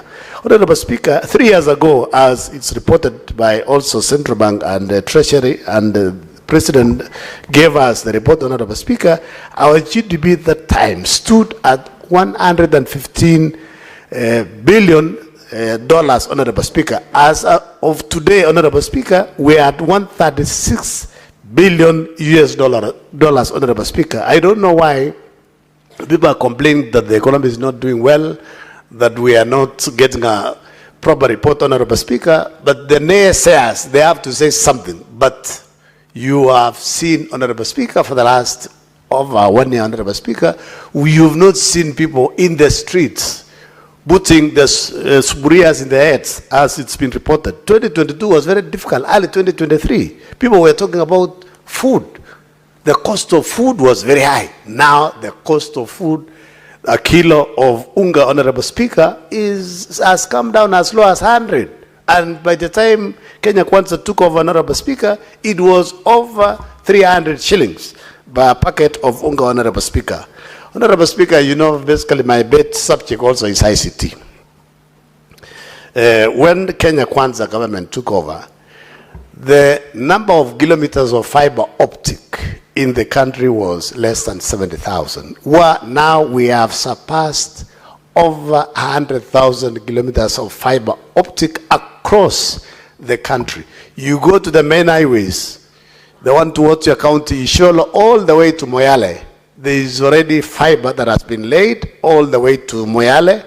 And basically what the Minister of ICT needs to do is to do just the last mile of fiber connectivity to all our sub-county facilities, both sub-county headquarters, sub-county district hospitals, sub-county, even after health centers, Honorable Speaker, because we need all the facilities to be fiber ready, so that they can use internet, Honorable Speaker. Honorable Speaker, one of the issues that also this particular government and the State of the Nation addresses, Honorable Speaker, is what is being rolled out. All the 1,450 wards across the country are having what we call digital apps. These digital apps, Honorable Speaker, will assist our youth to get digital skills. Number two, Honorable Speaker, is to get online jobs. And these online jobs, you don't even have to sleep. In fact, most of the countries, say the US, Honorable Speaker, when it is daytime here, it's night there. When it is night here, it's daytime there. So our youth, what they need to do is just to approach, go to near the digital hubs in the wards and look for online jobs and do online jobs at night. And Honorable Speaker, they do research. There are many youths that are now getting being paid in dollars because of these digital jobs that they are getting under Jitume or Ajira program, Honorable Speaker. Honorable Speaker, what we are only asking our counterpart in National Assembly, because they have the national government CDF funds, is to ensure all these digital apps are completed, because Ministry of ICT is equipping them with free internet. And Ministry of Energy, where I'm the Vice Chair of Energy Committee in Senate, Honorable Speaker, is providing them with power so that we move as a country to a 24-hour economy, Honorable Speaker. Honorable Speaker, I also want to touch on education. Honorable Speaker, for a long time, our teachers, especially the primary teachers, there are those who completed their education 2014, 2013, 2012, 2015, and most of them are being at home unemployed. In fact, some of them recently, Honorable Speaker, even if you go to your county, there are those who are complaining. They are about to retire before they are hired. They are turning 45, 44, 46 before they are employed, Honorable Speaker. We want to thank the President, because in 3 years, he has employed a record of 76,000 teachers. And this financial year, Honorable Speaker, they are also employing another 24. And there was an advert yesterday in the papers where they're recruiting P1 teachers over 9,000. And I believe this 9,000, Honorable Speaker, we want to ask TSC to give priority to those teachers who are above 40. Even if they graduated recently, they need to be given priority so that, Honorable Speaker, they don't retire before being employed, Honorable Speaker, as an affirmative action, so that we get rid of those who are of age, and then those who graduated earlier, but they are below 30, they still have an opportunity, Honorable Speaker, when opportunity for replacement comes on, Honorable Speaker. Honorable Speaker, we have an issue also with, I know there are challenges and people have made noise about the new model of funding in the universities. What the Minister of Education needs to do, and the universities and the students, they need to form a team and harmonize and iron any differences, because we are told this is a very good model. There are those who are praising it, there are those who are critiquing. So it means basically it must be maybe some misunderstanding that they need to iron out, Honorable Speaker. And the CS in charge of Minister of Education, especially the higher education, Honorable Speaker, we have had so many strikes. I remember during our days, there was no strike. In fact, the only strike that we used to do those days is when we missed the dialogue. You know, people didn't know what the dialogue is that time. You know, Chabati was called dialogue those days. But these days, the number of strikes that are there because of non-payment of salaries or not honoring the CBS that the university dons have discussed with the ministry, they need to come out of this thing. It is embarrassing, it is exposing the country, and people are looking for education elsewhere, either in private universities or out of the country, and we are losing resources, and Kenya is known for quality education. They need to sort out this problem of strikes in the universities, Honorable Speaker. Honorable Speaker, what also excited me was infrastructure, especially roads, Honorable Speaker. I want to report to you, Honorable Speaker, last year I was going home for Christmas, and I went on to 22nd. I left at 5:30 in the morning. I left my house 5:30 in the morning. I took 4 hours from Karen to Gichabe Tanof. 4 hours, and it was very difficult. In fact, I made a mistake. I said, let me turn back so that I can leave the following day at around maybe 2 a.m. I took another 4.5 hours from Gichabe Tanof to Karen, Honorable Speaker. So I was excited when the President said this coming Friday, they are going to commission and launch the dualing of Rironi, Mau Summit Road, Rironi, Maimai, Naivasha Road, Honorable Speaker. This will save the country a lot of resources. We are wasting a lot of money. We are wasting a lot of time getting into that gridlock. Even this particular weekend, Honorable Speaker, on Friday, when we overflew there are people who got stuck there for over 4 hours. So this was long overdue, and we want to thank the President for coming into our aid to ensure that road, basically, Honorable Speaker, and other roads dualed, Honorable Speaker. And then the one, Karen, Kaleria, all the way to Ngong, all the way to Rongai. If you ask those who live in Rongai, Honorable Speaker, they leave their houses 5 in the morning to come and work in Nairobi, instead of spending like 15 minutes from Rongai to Nairobi. So this will really help. Honorable Speaker, on agriculture, there is this thing, the pesticides, Honorable Speaker. There are those that have been banned, and they're still getting imported to the country. I don't know what KEBS and AFA are doing. They need to save. Maybe this is the reason why there is a lot of cancer in the country. We need to stop these imports, Honorable Speaker, so that we can save our people from dying that are necessary, Honorable Speaker. Honorable Speaker, I also wanted to speak on health. I'm happy, Honorable Speaker, that it's being reported across everywhere that SHA is working. SHA is really working. But I think there is an issue that they need to tweak. People are registering in SHA. They have reported 27 million, those who have reported. But we need to find a way where when they register, they also need to pay. They need to look at this mean testing issue that they have, because you can imagine an old mama in the village who don't have an income, they are being told to pay 550. And we promised that it will come down to 300. So they need to relook at this particular mean testing and see how they can tweak it so that we can have a flat rate for those who don't have any income, say 300 or whatever. Or the Ministry of Health, as it's been promised that they pay for them, Honorable Speaker, because there are those who go to the hospital and they don't get services because they have not paid. And some are forced to pay for 12 months. And 12 months, if you cannot afford 300, how can you afford to pay 3,600 before you get services? This is where the ministry needs to sit down and see how can they can streamline so that our people really get universal health coverage as we have been promised, Honorable Speaker. Finally, Honorable Speaker, I want to thank the President also because of the markets that are being built using affordable houses funds. I want to thank him because of our stadiums. We have a stadium in Elgeyo-Marakwet County that we have talked for a long time, Kamarin Stadium.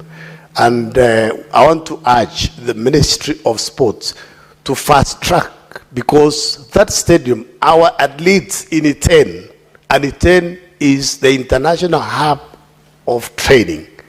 And Kamarin Stadium, as of a state, we should be completing this stadium within the shortest time possible to assist our athletes. Athletes are the ones who are marketing the country. They are our ambassadors. They are making us proud. And this particular stadium and both Kipchoge have taken long. At least I'm happy Kipchoge is progressing very well.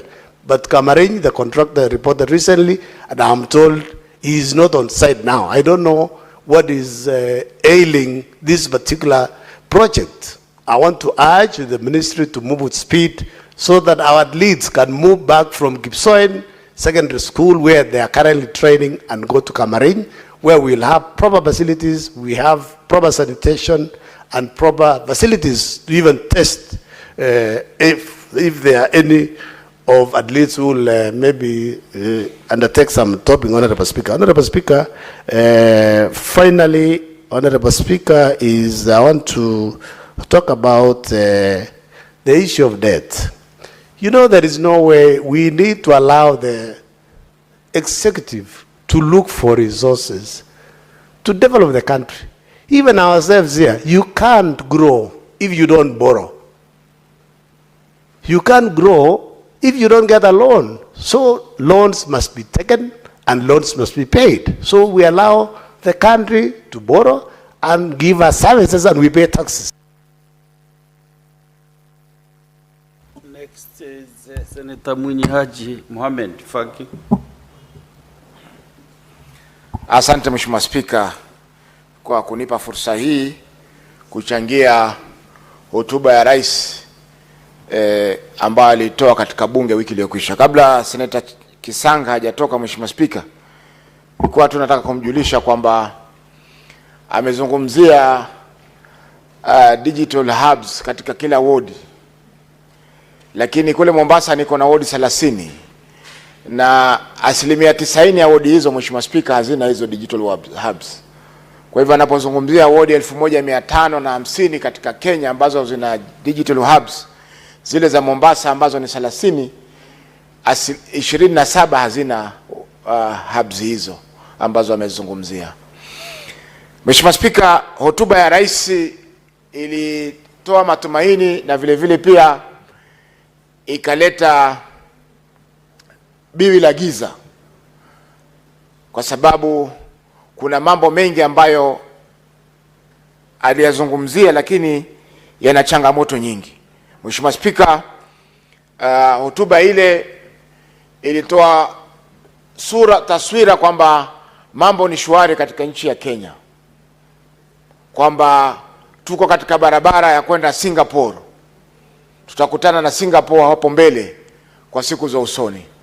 Lakini Mheshimiwa Spika, tukiangalia kwa ndani maisha ya Mkenya hivi sasa, zile changamoto ambazo Wakenya wanapitia, Mheshimiwa Spika, utaona kwamba safari ya Singapore bado iko mbali sana.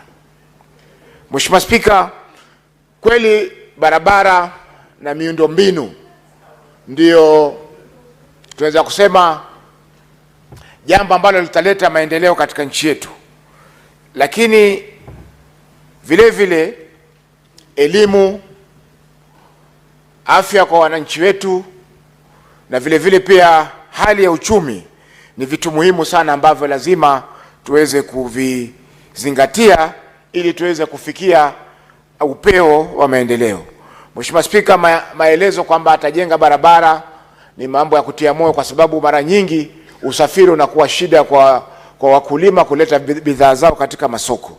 Vile vile usafiri wa biashara, Mheshimiwa Spika, pia imekuwa ni shida kwa sehemu fulani.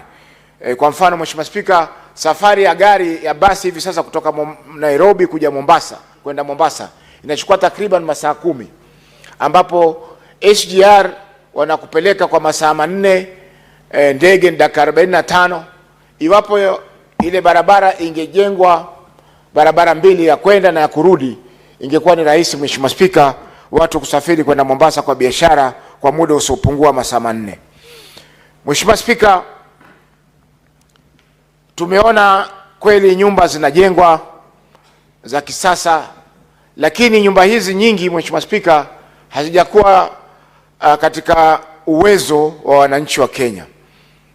Wengi wao bado ukiangalia payslip zao haziwaruhusu kuchukua nyumba hizi kwa sababu nyumba yenyewe bado ziko juu.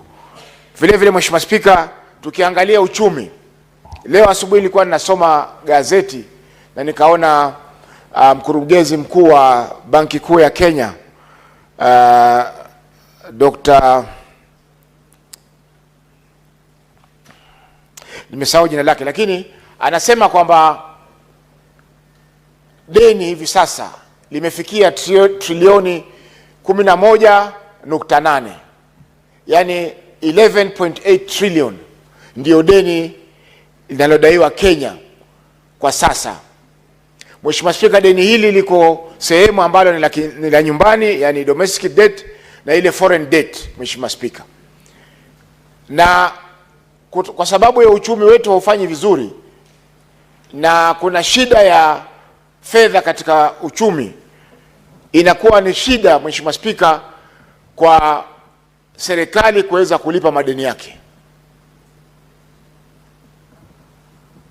na hiyo itapelekea kwamba iwapo hatutakuwa waangalifu, siku za usoni tutashindwa kulipa madeni haya, na nchi yetu itaweza kuwekwa katika orodha ya zile nchi ambazo zimeshindwa kulipa madeni, na hivyo basi hali ya uchumi itakuwa inazidi kudidimia.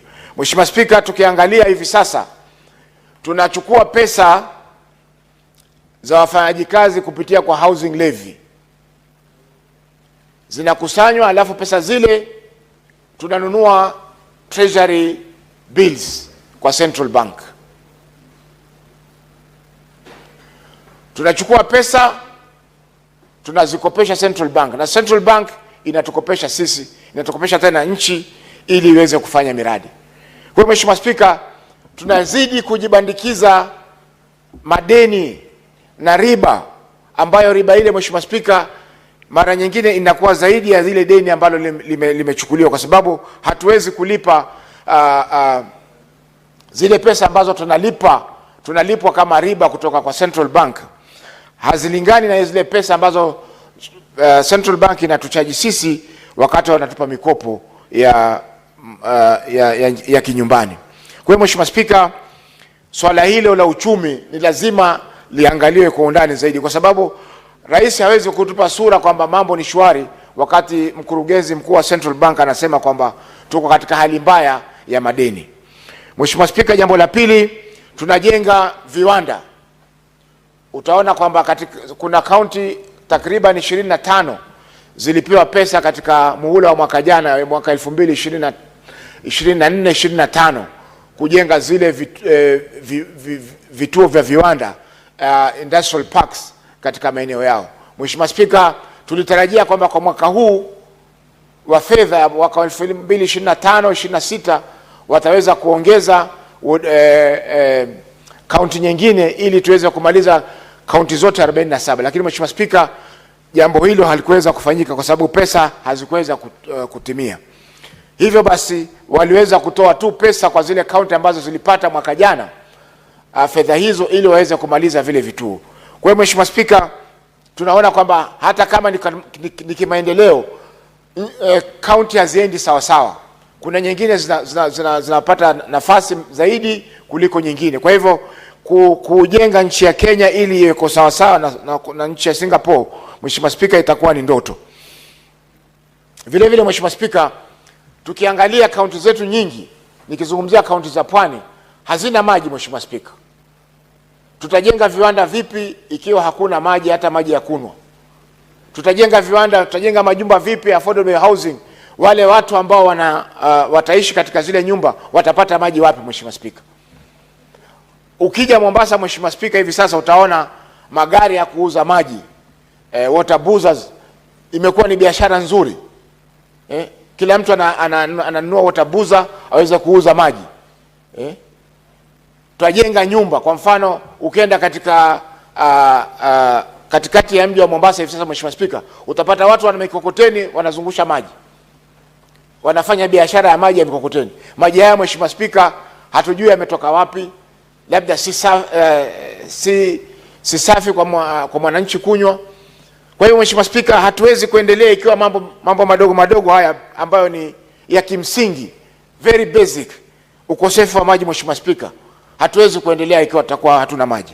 Mheshimiwa Spika, afya, amezungumzia afya na akasema kwamba takriban Wakenya milioni 27 wamejiandikisha kwa SHA. Lakini Mheshimiwa Spika, tukiangalia huduma za SHA, kila sehemu kuna malalamiko. Kuna malalamiko. Wale ambao wanatibiwa kansa, Mheshimiwa Spika, akitibiwa raundi moja ya kansa, therapy ikifanyika kwa nafasi ya kwanza, akirudi nafasi ya pili anaambiwa hakuna tena, wewe subiri mpaka mwaka ujao, ama ulipe malipo ya mwaka utakaofuata. Haya Mheshimiwa Spika, haimaanishi kwamba, haionyeshi kwamba hii SHA inafanya kazi. Ni ndoto Mheshimiwa Spika, na hata katika sheria imeelezwa kwamba SHA malengo ni kutoa huduma ya afya kwa kila mwana Kenya. Ndio maana sisi kama wabunge, Mheshimiwa Spika, tunalipishwa karibu 30,000, na yule Mkenya ambaye yuko katika biashara ya jua kali ama hana kazi analipa shilingi 500 kwa mwezi. Kwa hiyo Mheshimiwa Spika, haiwezekani kwamba SHA wananchi wanakatiwa, waliojiunga ni milioni 27, lakini wale ambao wanapata huduma hizi ni wachache sana, na kwa sababu ya utepetevu na vile vile pia ukosefu wa mwongozo kuhusiana na swala hili la huduma. Mheshimiwa Spika, ukienda katika mahospitali mengi hivi sasa, wananchi wamebakia katika mahospitali kwa sababu SHA inakulipia asilimia fulani ya ile deni lako. Zamani NHIF, Mheshimiwa Spika, ilikuwa inakulipia katika huduma hospitali za serikali, walikuwa wanakulipia deni lote la hospitali, lakini sasa SHA inakulipia asilimia fulani. Mheshimiwa Spika, tukikuzia mambo ya usalama, bado tunaona watu wanapotea katika nchi yetu ya Kenya. Kifo cha mwalimu mwanabloga Ojwang katika mikono ya polisi, Mheshimiwa Spika, ni jambo ambalo bado halijatatuliwa. Ufisadi, Mheshimiwa Spika, tumeona kwamba ufisadi pia bado unaendelea katika nchi yetu ya Kenya, na wakati serikali hii ya Kenya Kwanza ilipochaguliwa waliapa kupambana na ufisadi. Mheshimiwa Spika, jambo lingine lina ajira. Serikali imetambua kwamba haiwezi kuajiri kila mtu, ndio maana sasa kuna mpango wa ajira majuu ama ajira katika nchi za nje. Lakini Mheshimiwa Spika, huwezi kutarajia kuku wako azae mayai wakati humwangalii vizuri. Tukiangalia wale wanaokwenda kufanya kazi nchi za nje, Mheshimiwa Spika, jambo la kwanza, hawana uzoefu yale mazingira ambayo watayapata katika maeneo yale. Utapata wengi wakifika kule wanapata mazingira magumu, na wengi wanakimbia zile kazi. Kwa mfano, wale wanaokwenda, Mheshimiwa Spika, katika nchi ya Saudi Arabia na kwingineko katika Gulf, utapata kwamba wengi hawajui lugha ya Kiarabu. Inakuwa mawasiliano wao na waajiri wao inakuwa ni shida. Baada ya muda, Mheshimiwa Spika, wale wanatoroka makazi yale, na balozi zetu katika maeneo yale, Mheshimiwa Spika, hazijakuwa na uwezo wa kuweza kusaidia wa Kenya hawa. Utapata kwamba labda katika nchi nzima, Mheshimiwa Spika, afisa wa leba katika balozi zile ni mtu mmoja peke yake. Kwa hivyo inakuwa shida kwa ndugu zetu hawa wanaofanya kazi kule sehemu za nje kuweza kupata msaada wakati wako na matatizo katika zile kazi zao. Wengi, Mheshimiwa Spika, wanakimbia zile kazi baada ya kufanya kwa muda mchache, na hivyo basi inaleta matatizo kwa jamii zao, huku wengine wanapoteza maisha kule, Mheshimiwa Spika. Na iwapo mtu hana kiongozi ambaye anaweza kumsimamia, mara nyingi inakuwa shida hata kupata ule mwili kurejesha katika nchi ya Kenya, Mheshimiwa Spika. Hivi sasa, Mheshimiwa Spika, ninavyozungumza ni kwamba kuna kijana ambaye alisafiri kwenda Kuwait, na wakati warudi akifika Ethiopia, Addis Ababa, aliweza kuzuiliwa na mpaka sasa yuko jela pale Addis Ababa, na japokuwa balozi imejaribu kuweza kusaidia, lakini bado hajaweza kusaidika Mkenya yule. Mheshimiwa Spika, mwingine alizuiliwa kule Oman, katika nchi ya Oman, Muscat, ambao pia alikwenda kufanya kazi, akakosana na tajiri akazuia pasipoti yake, na hivyo sasa hakuweza kusafiri, na polisi wamemshika, na hivi sasa bado pia yuko ndani ya jela kuweza kusubiri hatima yake kurejeshwa nchini ya Kenya. Kwa hiyo Mheshimiwa Spika, japokuwa ni jambo zuri kuwatafutia ajira vijana wetu kule katika sehemu za nje, lakini ajira hizi Mheshimiwa Spika lazima ziwe ni ajira ambazo ni za kuaminika, na vile vile balozi zetu zilizoko katika nchi ya nje Mheshimiwa Spika lazima ziwe na msaada kwa watu hawa, ili mtu akitoka hapa Kenya akienda kufanya kazi nje, balozi inajua mtu huyo anakwenda kufanya kazi wapi, mwajiri wake ni nani, na labda iwapo atakuwa na dharura ama atakuwa na shida ataweza kusaidika vipi kupitia kwa balozi yetu katika nchi zile za nje. Mheshimiwa Spika, nchi nyingine ajira katika sehemu za nje ni kitega uchumi kikubwa. Ukiangalia kwa mfano nchi ya Philippines wana wizara maalum ya kusimamia mambo haya ya ajira, na wanapata pesa nyingi katika pesa za kigeni, na hizo inasaidia pia kujaribu kusawazisha masuala ya uchumi katika nchi hili. Kwa hiyo Mheshimiwa Spika, japokuwa hotuba hii ya rais imeweza kutoa taswira nzuri ya nchi, lakini Mheshimiwa Spika, tukiangalia kwa undani kabisa kuna matatizo mengi ambayo yako katika nchi yetu. Kwa mfano Mheshimiwa Spika, hivi sasa na majuzi bunge la kitaifa lilikuwa linapitisha mswada kwamba bei ya umeme iongezwe katika nchi yetu. Kwa hiyo Mheshimiwa Spika, ikiwa tunaongeza bei ya umeme na tayari bei yetu iko juu kuliko nchi jirani, kwa mfano nchi ya Ethiopia, hata nchi ya Tanzania, Uganda Mheshimiwa Spika, Misri, ambapo hao ndio tunaopambana nao katika COMESA.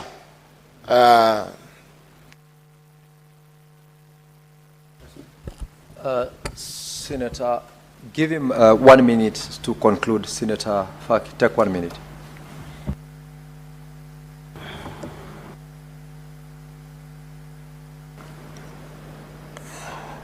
Kwa hiyo Mheshimiwa Spika, hizo ndizo nchi ambazo kiviwanda tunatakana tushindane nazo ili tuweko na nafasi nzuri katika COMESA katika eneo letu la Afrika Mashariki na ya Kati. Kwa hiyo Mheshimiwa Spika, ikiwa uchumi bei yetu ya uchumi, yani bei yetu ya umeme, electricity, itakuwa iko juu hapa nchini Kenya Mheshimiwa Spika, ina maana kwamba bidhaa zetu ambazo tutatengeneza kupitia kwa viwanda vyetu zitakuwa ziko bei ya juu, na hivyo basi hazitakuwa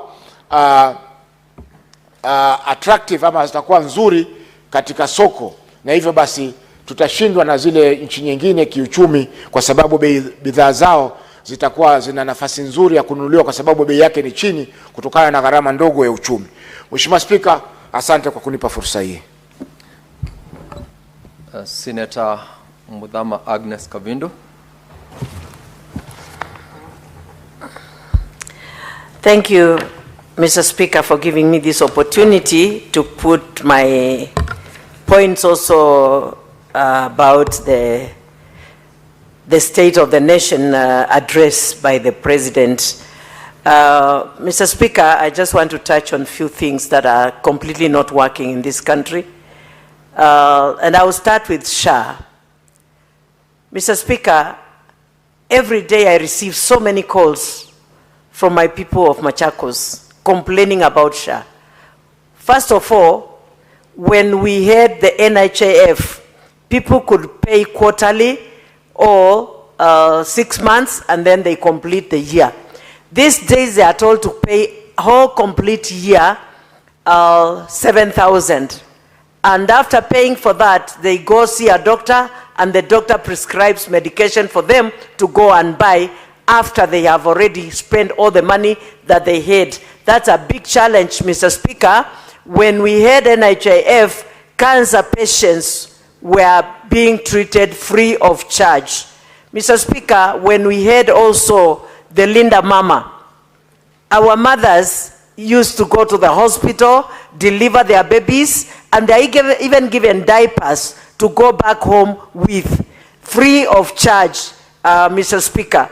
Mr. Speaker, it is a shame because most of the mothers these days, once they deliver and they have not paid this other system, they are retained in hospitals together with those babies.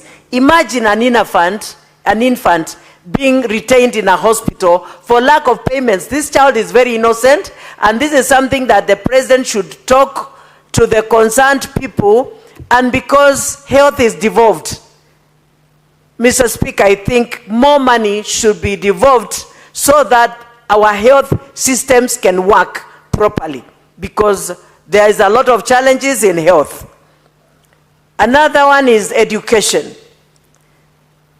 No capitation in schools. I've done a statement here complaining about schools which have been closed down because the government owes the schools a lot of money and the capitation money has not been released. It is still the same. And so that is an issue that should be checked on so that we can say that education is working. When you go to ECD classes, the governors are having challenges of even employing teachers. Why? Because they are claiming that they don't have enough money. There are not even enough classes.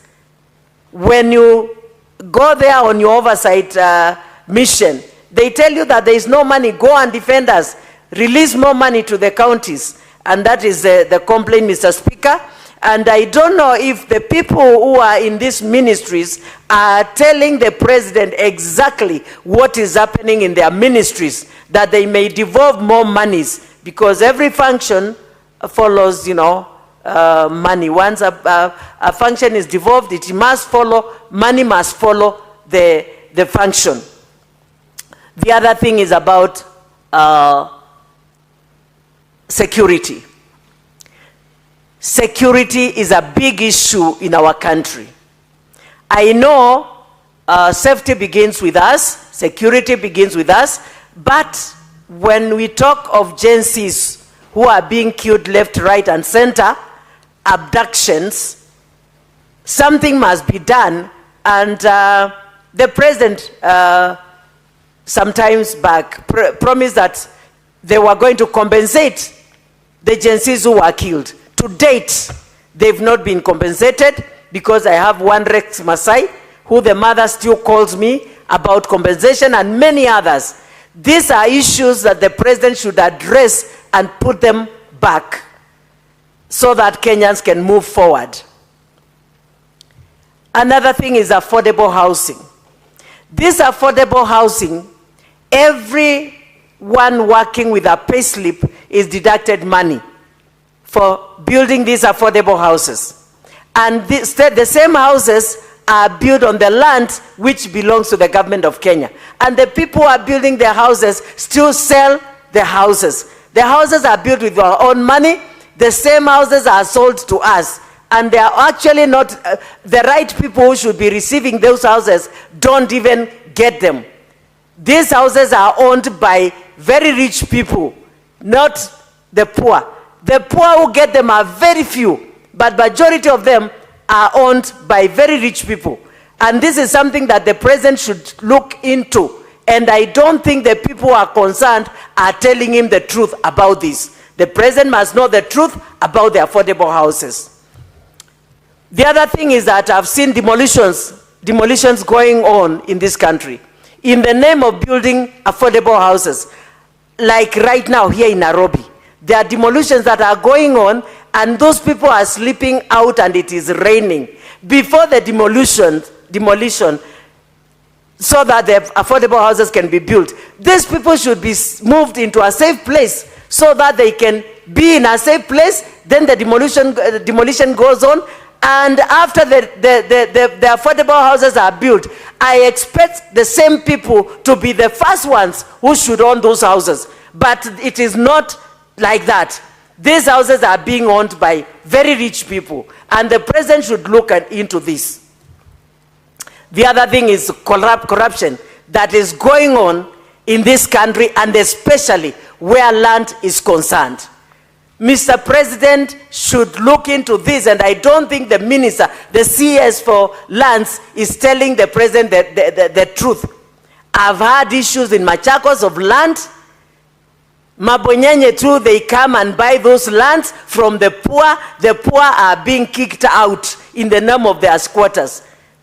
But even squatters in this country has a right to own a land and to live in a safe and safe place. Mr. Speaker, The other thing I want to address is about employment. I thank God there are many people who are being taken out of this country for employment. But majority of them are suffering wherever they go. Wherever they go, like especially those who are in Arab countries, they really suffer. Our girls there are suffering. They even have children. Some of them are raped by the employers. As a result, they give birth to children. Those children are in the streets outside the country. I challenge the President and the CS for Foreign Affairs to bring those children back home because they belong here, because they are born by birth, they are Kenyans, and they should not be left outside there to suffer, to continue suffering. We want to hear the good side of Kenya and the bad side of Kenya. And because my work is oversight, I'll only deal with the bad side of it. Mr. Speaker, I also want to talk about the 1998 bomb blast, which was not addressed in this. These people have been suffering for the last 27 good years, waiting for compensation. And what is remaining for them to be compensated is just an amendment of a law in the Senate of the US and the Congress so that these people can be compensated. And we are not demanding for American money. We are demanding for the money that is there to compensate these people. And I wonder why every president of this country is quiet about it. And I challenge the president of today that he may take over this issue, because I'm sure it has been given to him. We have done it, and I'm even going to meet with the liaison committee again so that they can give me more days to continue pushing on this. I will not stop as long as I'm in this Senate until these people are compensated. And I challenge the president and the CS for Foreign Affairs to take over and take up this issue, because our people died. They must be compensated. Kenyans, Al-Qaeda was not fighting with Kenya. They were fighting with America, and we took the bullets of America. And so I'll continue pushing, and I call upon the president, the CS for Foreign Affairs, and everybody who is concerned. These people are dying. They are dying in poverty. Even Kenyan Ministry of Health does not even supply them with medication. Some of them are totally blind. Some of them are lame, that they cannot even work again. And the government of Kenya is doing nothing about it. Thank you, Mr. Speaker. Let me reach there. I can go on and on and on. But let me reach there with my complaints. Thank you. Thank you very much, Senator Kavindu. Now, honorable senators, from my dashboard, there is no other member interested in contributing to the debate. And in the absence of the majority leader who is supposed to reply to this motion, I will defer reply to the next sitting of this House. Clerk, could you please call the next order? Order number 9, motion, report of the proceedings of the Parliamentarians' Dialogue at the Africa Climate Summit 2023 held in the National Assembly Chamber, Parliament Buildings, Nairobi on 3rd to 6th September 2023. This is a motion by Senator Moses Kajwang, who is also absent in the chamber. That motion is deferred. Next order. Order number 10, motion, report of the proceedings of the high-level political forum of the Interparliamentary Union held in New York, United States of America on 22nd July 2025. This motion is by Senator Fatuma Dulo, MP. She is not in the chamber. That motion is deferred. Let's call the next order, clerk. Order number 11, motion, provision of IFMIS reports for county governments to the Senate. Senator Andrew Omtata Okoiti, who is supposed to be the mover of this motion, is absent. That motion is deferred. Next order. Order number 12, motion, mainstreaming gender perspectives in legislative and policy processes. Senator Veronica Maina is not in the chamber. The motion is hereby deferred. Next order. Order number 13, motion, mainstreaming a framework for clean cooking in Kenya. Similarly, Senator Hamida Kibwana, who is supposed to move this motion, is not in the chamber, and therefore it's deferred to the next sitting. With that, honorable members may rise.